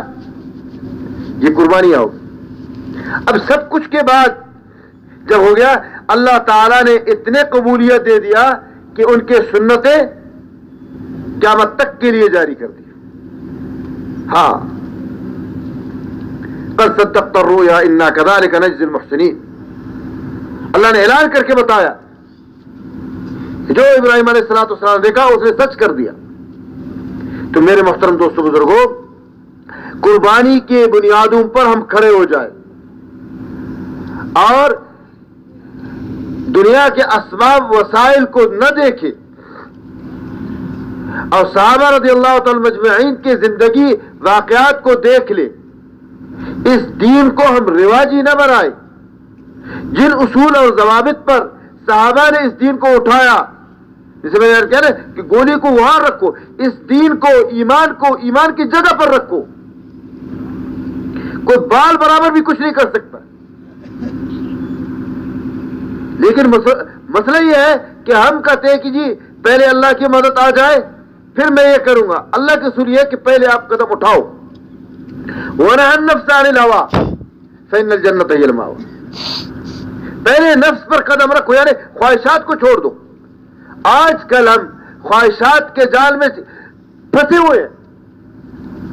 اتنے خواہشات ہمارے اندر آ گئے ہیں کہ خواہشات سے فارغ ہو جائیں گے تو دین کے لیے نہیں، دین سے فراغت کر کے ہم اپنی ضرورت کو پورا کریں گے. پھر تو اسلام ہم سے یہ چاہتا ہے.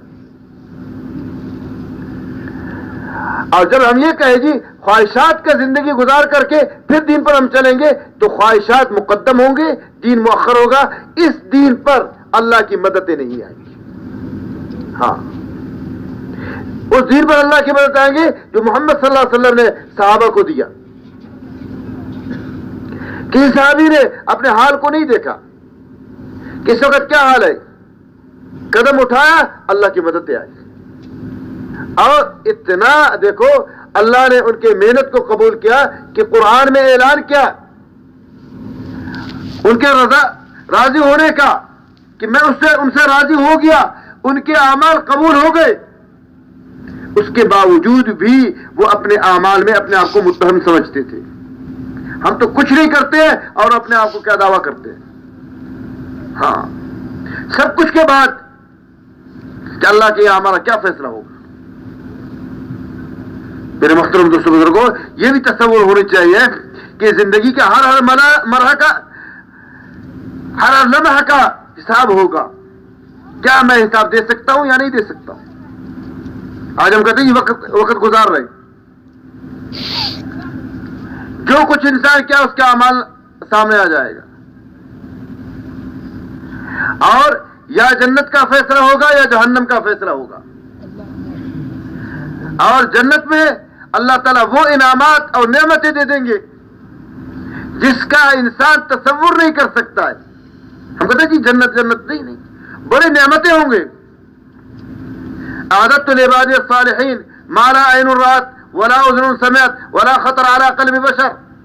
میں نے اپنے نیک بندوں کے لیے ایسے چیزیں تیار کیے جس کو نہ کسی آنکھ نے دیکھا، نہ کسی کان نے سنا، نہ کسی کے دل پر سے گزرا. ایسے اور اعلان ہوگا وَلَكُمْ فِيهَا مَا تَشْتَهِي أَنفُسُكُمْ وَلَكُمْ فِيهَا مَا تَدَّعُونَ نُزُلًا مِّنْ غَفُورٍ رَحِيمٍ. تھوڑا سا انسان محنت کرے گا دنیا میں، میرے محترم دوستوں بزرگوں، دنیا کی زندگی بھی اللہ خوشگوار کرے گا، برکتیں دے دیں گے. ایک زمانہ ایسا آئے گا، آخرت حدیث میں آتا ہے، قیامت آنے سے پہلے ایک دفعہ اللہ تعالی ایمان والی زندگی اور انسانیت میں تمام کے تمام میں ایمان آئے گا، اعمال صالح آئیں گے، جس سے جو ہے اللہ تعالیٰ برکتیں اتار دیں گے. آتا اس زمانے میں ایک انار کے چھلکا اتنا ہوگا جتنا چھتری ہے، اور گندم کا دانہ انگور جتنا ہوگا، اور ایک تربوز کو پوری جماعت کھا لیں گے. اللہ تعالیٰ برکت دے دیں گے. ہم ماشاءاللہ تھوڑا سا رہے کہ جتنا اس زمانے میں اسباب میں ہم آگے جا رہا ہے اتنا ہی پریشانی ہوتے جا رہا ہے. کبھی ہم نہیں سوچتے اگر اسباب کی کثرت سے پریشانی ختم ہو جاتا تو آج سے 20 سال پہلے میرے پاس اتنا اسباب نہیں تھے، اتنا میں پریشان نہیں تھا. پھر ہم اسی کی طرف جا رہے. جس چیز کو اللہ نے جہاں رکھا ہے وہاں ڈھونڈیں گے تو ملے گا نا. اب آدمی کہتا ہے جی دل کے اطمینان مل جائے. اللہ نے فرمایا کیا؟ الا بذکر اللہ تطمئن القلوب. اچھی طرح دھیان سے سنو کہ دل کا اطمینان جو ہے یہ اللہ کی یاد میں ہے. اب ایک انسان کہتے ہیں اللہ کو یاد کرتا نہیں ہے، اسباب پر اسباب جا رہا ہے، بڑا محل بنایا، سکون نہیں آئے گا. بہت مال اکٹھے کیا، سکون نہیں آئے گا. بڑے اچھے بڑے سوری حاصل کیا، سکون نہیں آئے گا. کیوں؟ وہاں ہے ہی نہیں، ایک چیز وہاں نہیں ہے. ہاں اللہ کا ذکر کرے گا تو سکون آئے گا. الا بذکر اللہ تطمئن القلوب. اچھی طرح دھیان سے سنو، اللہ کی یاد میں انسان کے دلوں کے اطمینان ہے. اب جتنا اللہ کو یاد کریں گے اتنا دل میں اطمینان آئے گا. مسلمان کا تو یہ ہے ہر حال میں ہر وقت اس کا دل کہاں جا رہا ہے. اللہ تعالیٰ کو انسان کے حال لانے سے کوئی خود غرض نہیں ہے. وہ تو امتحان کر کے دیکھ رہا ہے کہ اس انسان کا دل کہاں جا رہا ہے. غریب کی غربت میں امتحان ہے، مالدار کی مالداری میں امتحان ہے، بیمار کی بیماری میں امتحان ہے، صحت مند کے صحت میں امتحان ہے، جوان کے جوانی میں امتحان ہے، بوڑھے کے بڑھاپے میں امتحان ہے کہ کیا کر رہا ہے اس میں. اے اللہ کو راضی کر رہا ہے یا ناراض کر رہا ہے؟ اگر وہ اللہ کو راضی کر رہا ہے تو کامیاب ہے، چاہے مالدار ہے چاہے غریب ہے. حکم کو پورا کر رہا ہے تو کامیاب ہے. صرف ان چیزوں میں اللہ تعالیٰ کو کچھ نہیں غرض نہیں ہے، وہ تو امتحان لے رہا ہے. وَلَنَبْلُوَنَّكُمْ بِشَيْءٍ مِّنَ الْخَوْفِ وَالْجُوعِ وَنَقْصٍ مِّنَ الْأَمْوَالِ وَالْأَنفُسِ وَالثَّمَرَاتِ وَبَشِّرِ الصَّابِرِينَ الَّذِينَ إِذَا أَصَابَتْهُمْ مُصِيبَةٌ قَالُوا إِنَّا لِلَّهِ وَإِنَّا إِلَيْهِ راجعون. یہ صاف واضح ہے کہ ضرور بھی ضرور آزمائیں گے. کبھی مال بڑھے گا کبھی گھٹے گا، کبھی پھل آئیں گے کبھی درختوں میں کبھی نہیں آئے گا، کبھی فصلیں آئیں گے کبھی نہیں آئیں گے، کبھی تنگی آئے گا کبھی فراخی آئے گا. لیکن میرے محترم دوستوں بزرگوں، کامیاب شخص کیا ہے، ناکام شخص کیا ہے، قرآن نے اعلان بتایا ہے، کوئی اس میں خفا نہیں ہے. قرآن نے فرمایا والعصر ان الانسان لفی خسر. تحقیق انسان، جمیع انسان خسارے میں ہے. چار صفت والے انسانیت کو قرآن نے نکال دیا ہے. اگر اس میں یہ 4 صفت ہے تو وہ نکلا ہوا ہے، ورنہ قرآن نے اعلان کیا سارے خسارے میں. والعصر ان الانسان لفی خسر، تمام کے تمام انسان خسارے میں ہیں. الا الذین آمنوا، مگر وہ لوگ جو ایمان لائے. وعملوا الصالحات، ایمان کے ساتھ اعمال صالح کیا ہے.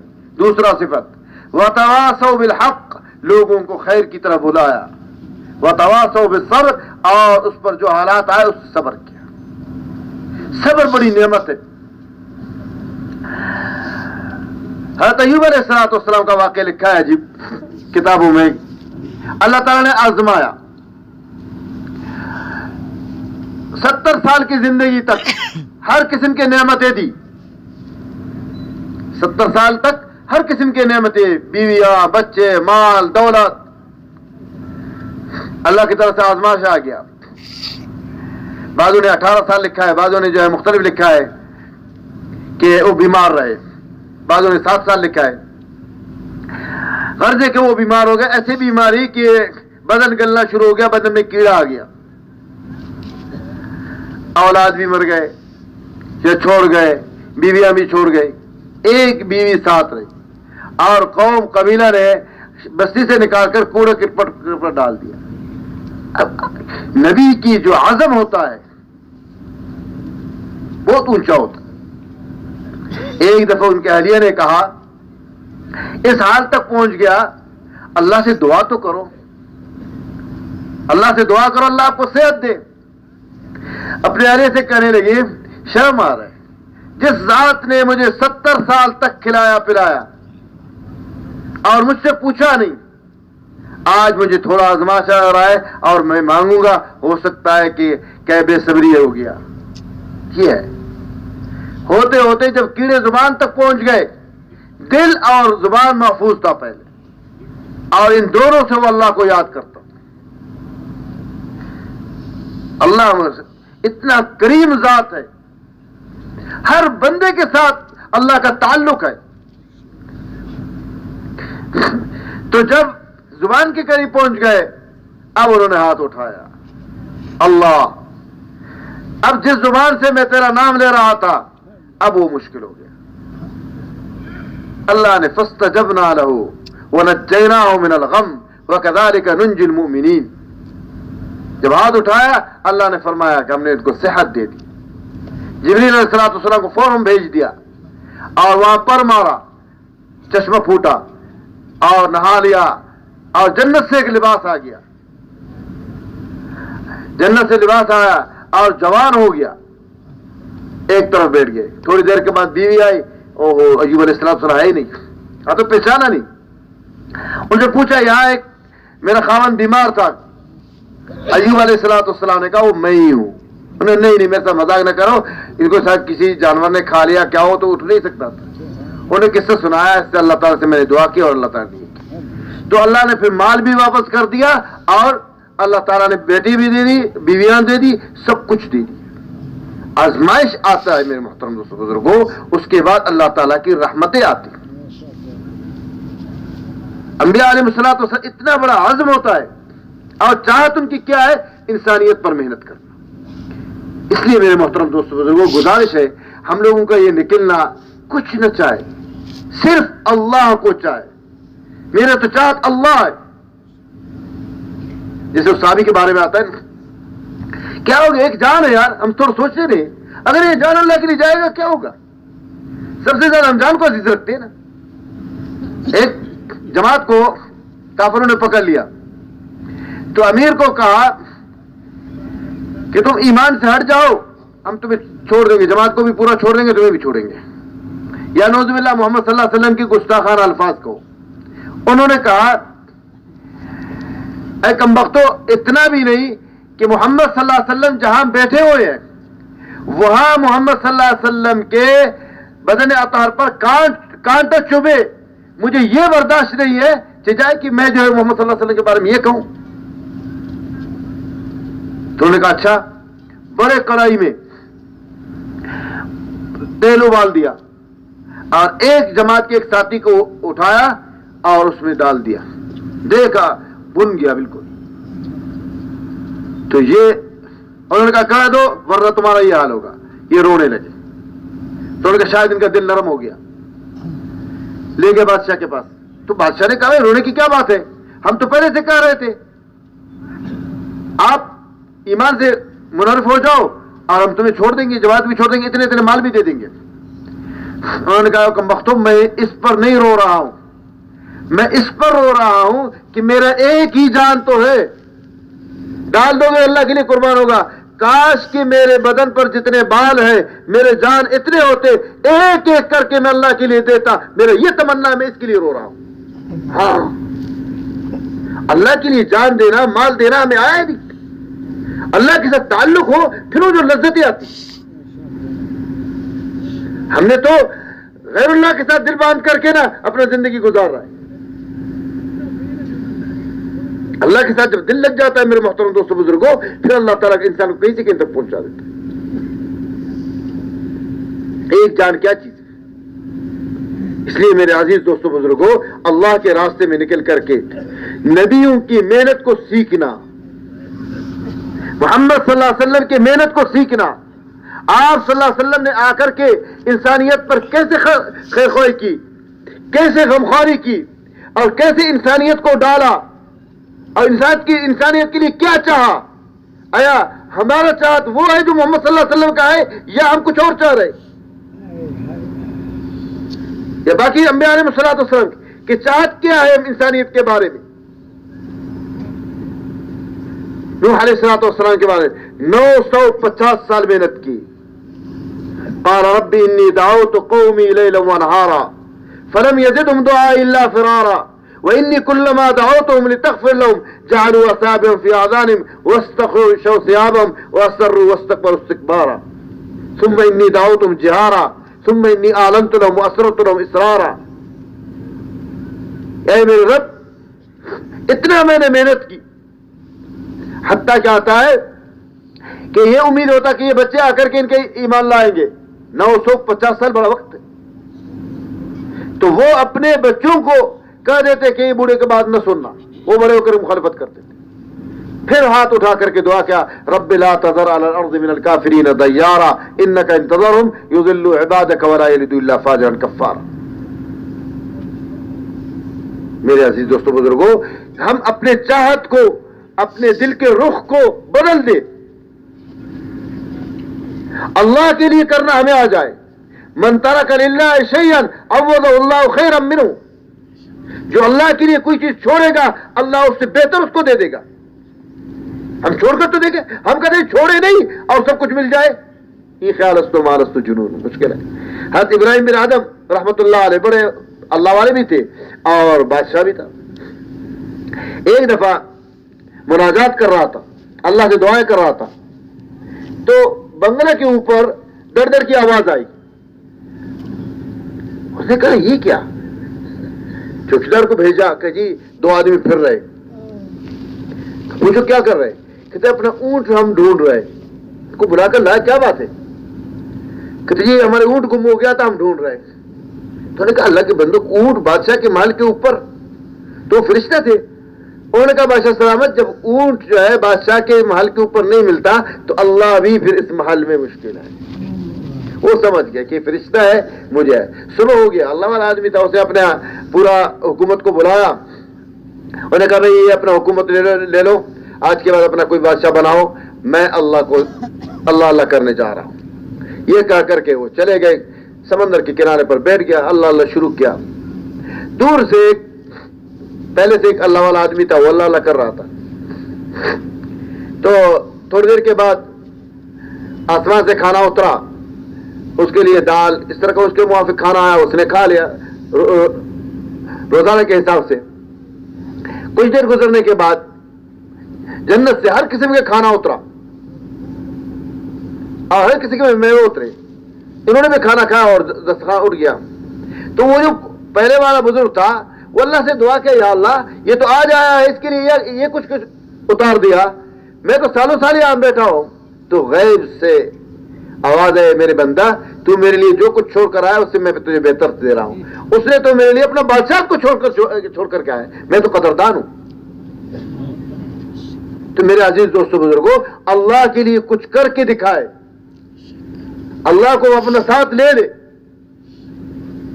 اللہ کے ساتھ تعلق بنا لے، ہر حال میں دیکھ لے ہمارا دل کا رخ کہاں جاتا ہے۔ اگر غیر کی طرف جاتا ہے میرے محترم دوستوں بزرگوں، یہ دیکھ لا الہ الا اللہ کیا ہے؟ اللہ کے سوا کچھ بھی نہیں۔ تمام انبیاء علیہ الصلوۃ والسلام نے انسانیت کو اسی پر ڈال دیا۔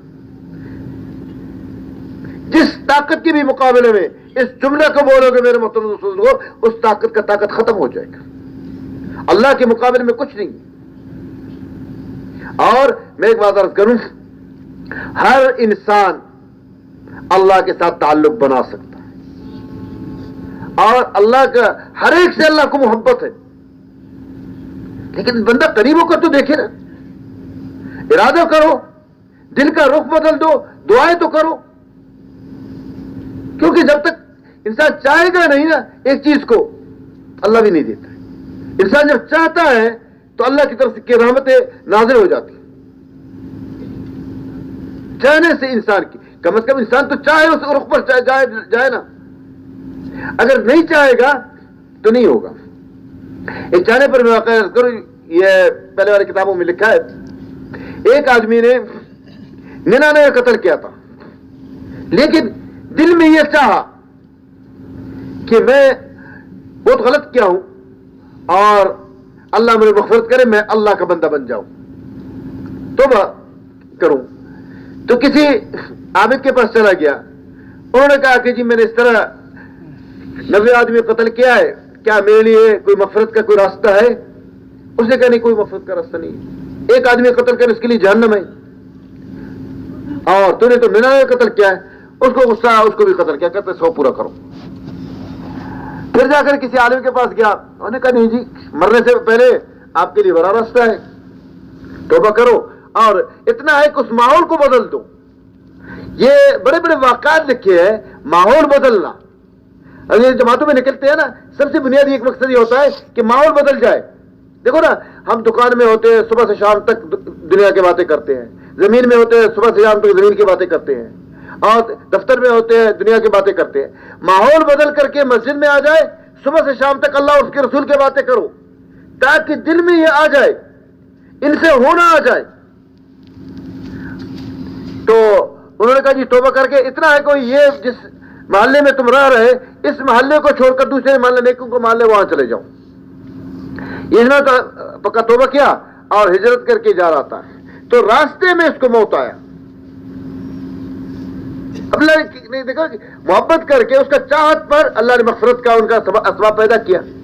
اب دونوں فرشتہ ہے، عذاب کے فرشتہ ہے کہ جس نے 100 قتل کیا ہے، اور رحمت کے فرشتہ ہے کہ نہیں جی اس نے تو توبہ کیا ہے۔ تو اللہ کے دربار میں گیا، اللہ تعالیٰ نے فرمایا کہ زمین کو ناپ لو کہ نیکوں والا بستی جس کی طرف جا رہا تھا اس کی مقدار کم ہے تو نیک ہے، اور اگر ان کی مقدار کم ہے جو برو کی بستی ہے تو یہ برو میں شمار ہوگا۔ اب اس میں 2 روایت آتے ہیں، ایک یہ کہ جب وہ مرنے کے لیے گر گیا تو گر کر کے بھی وہ گھسیٹا ہے وہ نیکوں کی بستی کی طرف، تو جتنا گھسیٹا ہے اتنا زمین جو ہے وہ برو والا زیادہ ہوگا، یہ کم ہو گیا، تو رحمت والے فرشتے اس کو دے۔ بعض روایت میں آتا ہے کہ اللہ تعالیٰ نے اس زمین کو حکم دیا کہ تو لمبا ہو جا، اس کو حکم دے دیا کہ چھوٹا ہو جا۔ تو میرے عزیز محترم دوستو بزرگوں، اللہ کے لیے جب ایک دفعہ انسان اللہ کہتا ہے، دل سے ہل جاتا ہے، اللہ کی رحمت 100 دفعہ اس پر آ جاتا ہے۔ سلیمان علیہ السلام کا واقعہ لکھا ہے کہ ایک دفعہ گھوڑوں کو دیکھ رہا تھا، اس زمانے میں سواری گھوڑے تھے، تو دیکھتے دیکھتے عصر کا وقت کم رہ گیا نماز میں۔ اللہ کے ولی نبی ہے، دیکھتی ان کو خیال آیا، سارے گھوڑوں کو اللہ کے لیے ذبح کیا اور توبہ کیا۔ تو اللہ نے ان کے توبہ کر کے ان کو بہتر دیا، کیا ہوا ان کے لیے مسخر کر دیا، وسخرنا لہ الريح تجری بامر رخان حيث اصاب، اور تخت دے دیا اور جنات ان کے حوالہ کر دیا، اور ایسے انہوں نے اللہ نے ان کو بادشاہ دے دی کہ نہ اس سے پہلے کسی کو ایسے بادشاہ ملی ہے، نہ اس کے بعد کسی کو ملے گا۔ تو میرے عزیز محترم یہ ہے کہ ہم اللہ کے لیے اپنا جان، مال، عزت، آبرو قربان کرنے اور اللہ کے راستے میں نکل کر ان چیزوں کو سیکھ لیں، اعمال سے اپنی زندگی بنانے کو دیکھیں. اتنے انبیاء علیہ الصلوۃ والسلام کے واقعات اللہ نے قرآن میں بیان کیا تاکہ ہم سوچ لیں، سمجھ لیں اور اس رخ پر ہم اپنے آپ کو ڈال دیں. اگر میرے محترم دوستو بزرگوں انسان خدا نہ خواستہ ایمان کے بغیر جائے گا تو کبھی واپس نہیں آئے گا. جیسے اس کو نعمتیں ملیں گے ایسے عذاب بھی ہے. پھر پچھتانا بھی کام نہیں آئے گا اور پھر کوئی مددگار نہیں بھی ہوگا. کیا انسان تھوڑا سوچ کر سکتا ہے کچھ؟ اگر وہ بادشاہ تو اس کا بچائے گا؟ اس کو اگر بچائے گا، کتنے بادشاہ چلے گئے، اس کے بادشاہ نے اس کو بچا دیا. وہ تو قادر مطلق ہے. شداد 300 سال ایک جنت بنا دی. اتنا مغرور بادشاہ تھا. روئی زمین کا یہ بادشاہ تھا. 4 بادشاہ گزرے، 2 مسلمان، 2 غیر مسلم جو روئی زمین پر بادشاہت کیے. ایک نمرود، ایک شداد جو غیر مسلم تھے. تو جب انہوں نے سنا جو ہے کیا نام ہے اللہ نے جنت بنایا ہے تو انہوں نے کہا میں بھی جنت بناتا ہوں. 300 سال اس نے جنت بنا دی.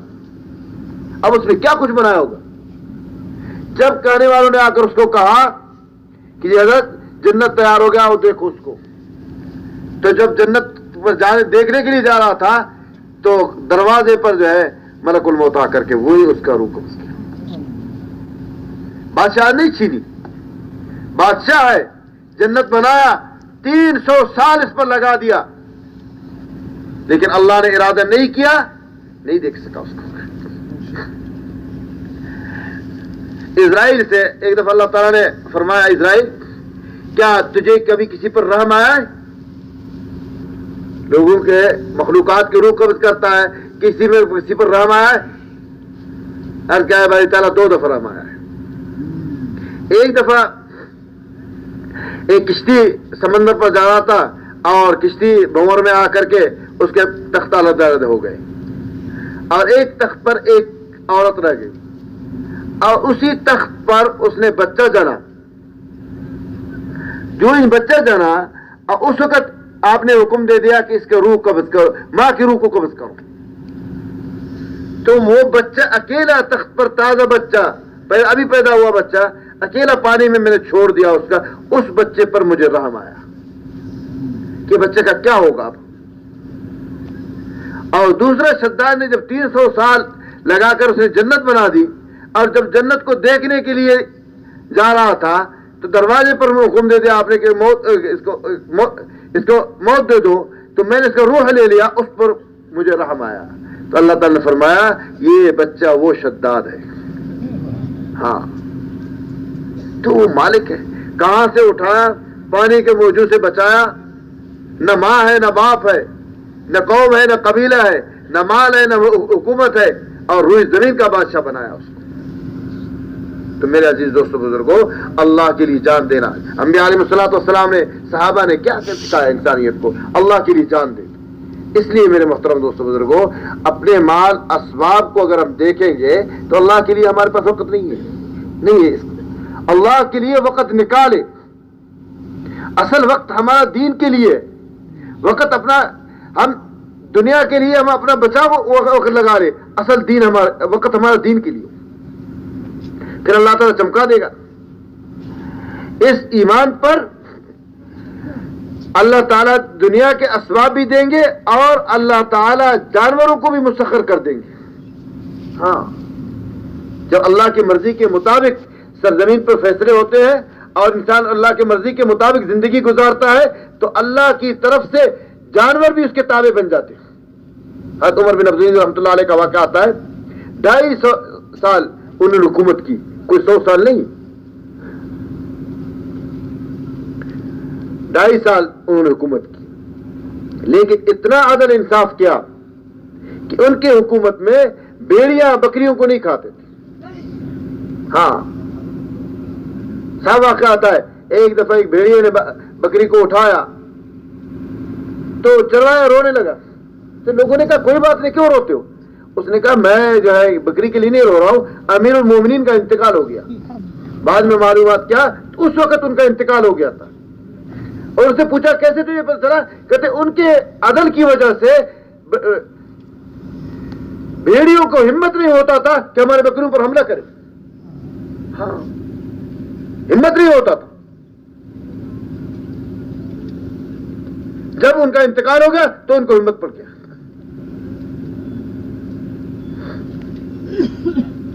تو میرے عزیز محترم دوستو بزرگوں, اللہ کی طاقت کو تسلیم کرے. اللہ کی طاقت کیا ہے؟ ان کے حکم کی خلاف ورزی نہ کرے, اللہ کے حکم کے مطابق اپنی زندگی کو ڈال دے. ایمان کے چاہتے ہم سے, اے زمیندار اپنے زمین میں جو اللہ کا حکم ہے اور محمد صلی اللہ علیہ وسلم کا جو طریقہ ہے اس کو لا دو. دکاندار اپنے دکان میں اللہ کا جو حکم ہے اور محمد صلی اللہ علیہ وسلم کا جو طریقہ ہے اس کو لا دو. ملازم اپنے ملازمت میں اللہ کا جو حکم ہے محمد صلی اللہ علیہ وسلم کا جو طریقہ ہے اس کو لا دو. اس کے بغیر کوئی کام نہیں.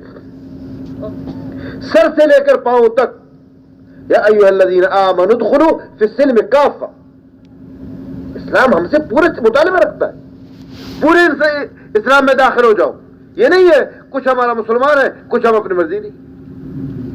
جو چاہت کے مطابق ہو گیا کر لیا, جو چاہت کے مطابق نہیں ہوا چھوڑ دیا. نہیں, پوری دین پر آ جاؤ.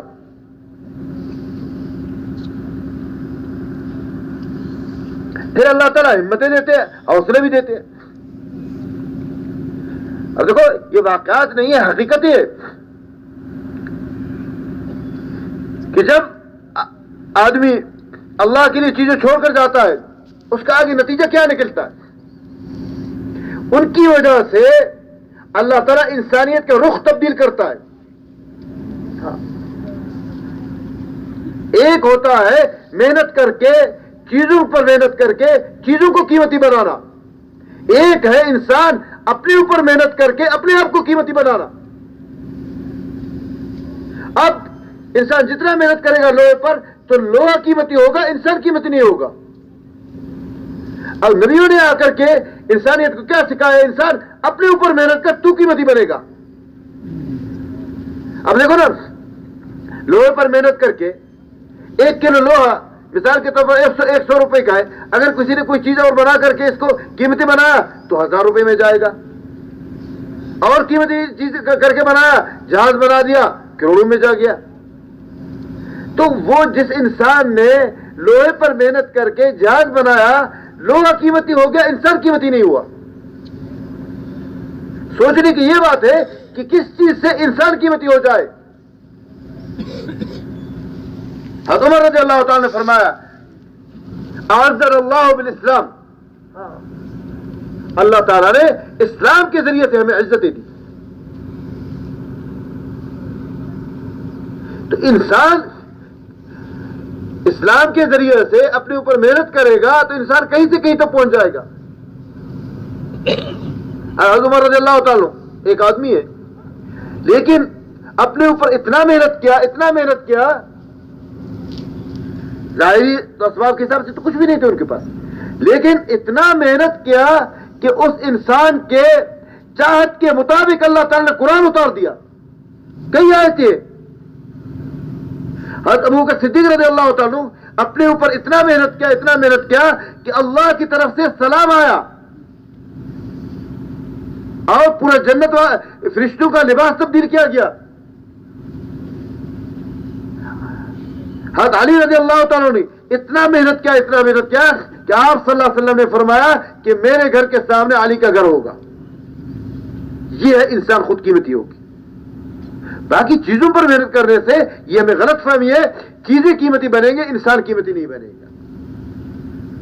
تو اس لیے میرے محترم دوستو بزرگوں, یہ اجتماع ہوتے ہیں, جوڑ ہوتے ہیں کہ بیٹھ کر کے ہم مذاکرہ کریں اور اپنی زندگی کا رخ تبدیل کریں اور اللہ کے راستے میں نکل کر کے اپنے آپ کو بنا لیں. سب سے پہلے یہ کہ ہم محتاج ہیں. اللہ کے بڑائی کو دل میں بٹھانا یہ میری ضرورت ہے. اور اعمال صالح کی وجہ سے کر کے انسان اللہ کے غیبی خزانوں سے استفادہ کرے، یہ میری ضرورت ہے. اسی اپنے نیت اپنے جذبہ کو بدل دے، اور دنیا کے جس اسباب میں ہے اس کم از کم یہ 2 دن کا اجتماع ہے، ہم یکسوئی کے ساتھ اور اپنے دل کو اللہ کی طرف متوجہ کرے. جو اللہ دل میں، دیکھو ایک بات سن لے، جب انسان خیر کی بات سنتا ہے اس کا اندر مفتی اللہ نے بٹھایا ہے، برائی کو بھی ٹٹول کر کے بتاتا ہے اور نیکی پر بھی ابھارتا ہے اندر مفتی، ہر ایک کے دل میں اللہ نے ڈالتے ہیں. تو خیر کی بات سننے کے بعد آسمان سے جبریل آ کر نہیں کہے گا اٹھو نام لکھواؤ 4 مہینے لگاؤ. ہاں، دل میں اللہ نے ڈال دیا کہ نکلنے کے بغیر چارہ نہیں ہے، تو اللہ کی طرف سے توفیق آ گیا. اب اگر پیچھے جائے گا تو شیطان کا مانے گا. خیر کے بعد سن لیا توجہ سے، اس کے بعد دل میں آ گیا کہ بھائی زندگی کا رخ بدل دے، پھر نہیں بدلتا ہے، تو یہ جو اللہ نے اس کے دل میں ڈال دیا اس کے غلط کر رہا ہے. صاف حدیث میں آتا ہے اترک ما حاق فی صدرک، جو تیرا دل میں کھٹکھٹا کرے تو اس کو چھوڑ دی، اور جو خیر کی بات آ جائے اس کو کر دی. تو ایک تو یہ کہ بھائی یہ پہلی مجلس ہے، الحمدللہ اجتماع میں بیانات ہوں گے، یکسوئی کے ساتھ اور بیانات سن لے اور اپنی نیت کر کے اپنے ماضی پر توبہ کرے اور نیت کرے کہ اللہ تعالی محمد صلی اللہ علیہ وسلم والے دین کے محنت جیسے صحابہ سے لیا اللہ تعالی ہم سے پوری امت سے لے لے اور شر و فتن کو ختم کرے. اس لیے ابھی جن جن ساتھیوں کے ارادے ہیں ملکوں کے یا 4 مہینے کے، اپنے اپنے ارادہ لکھوا لیں.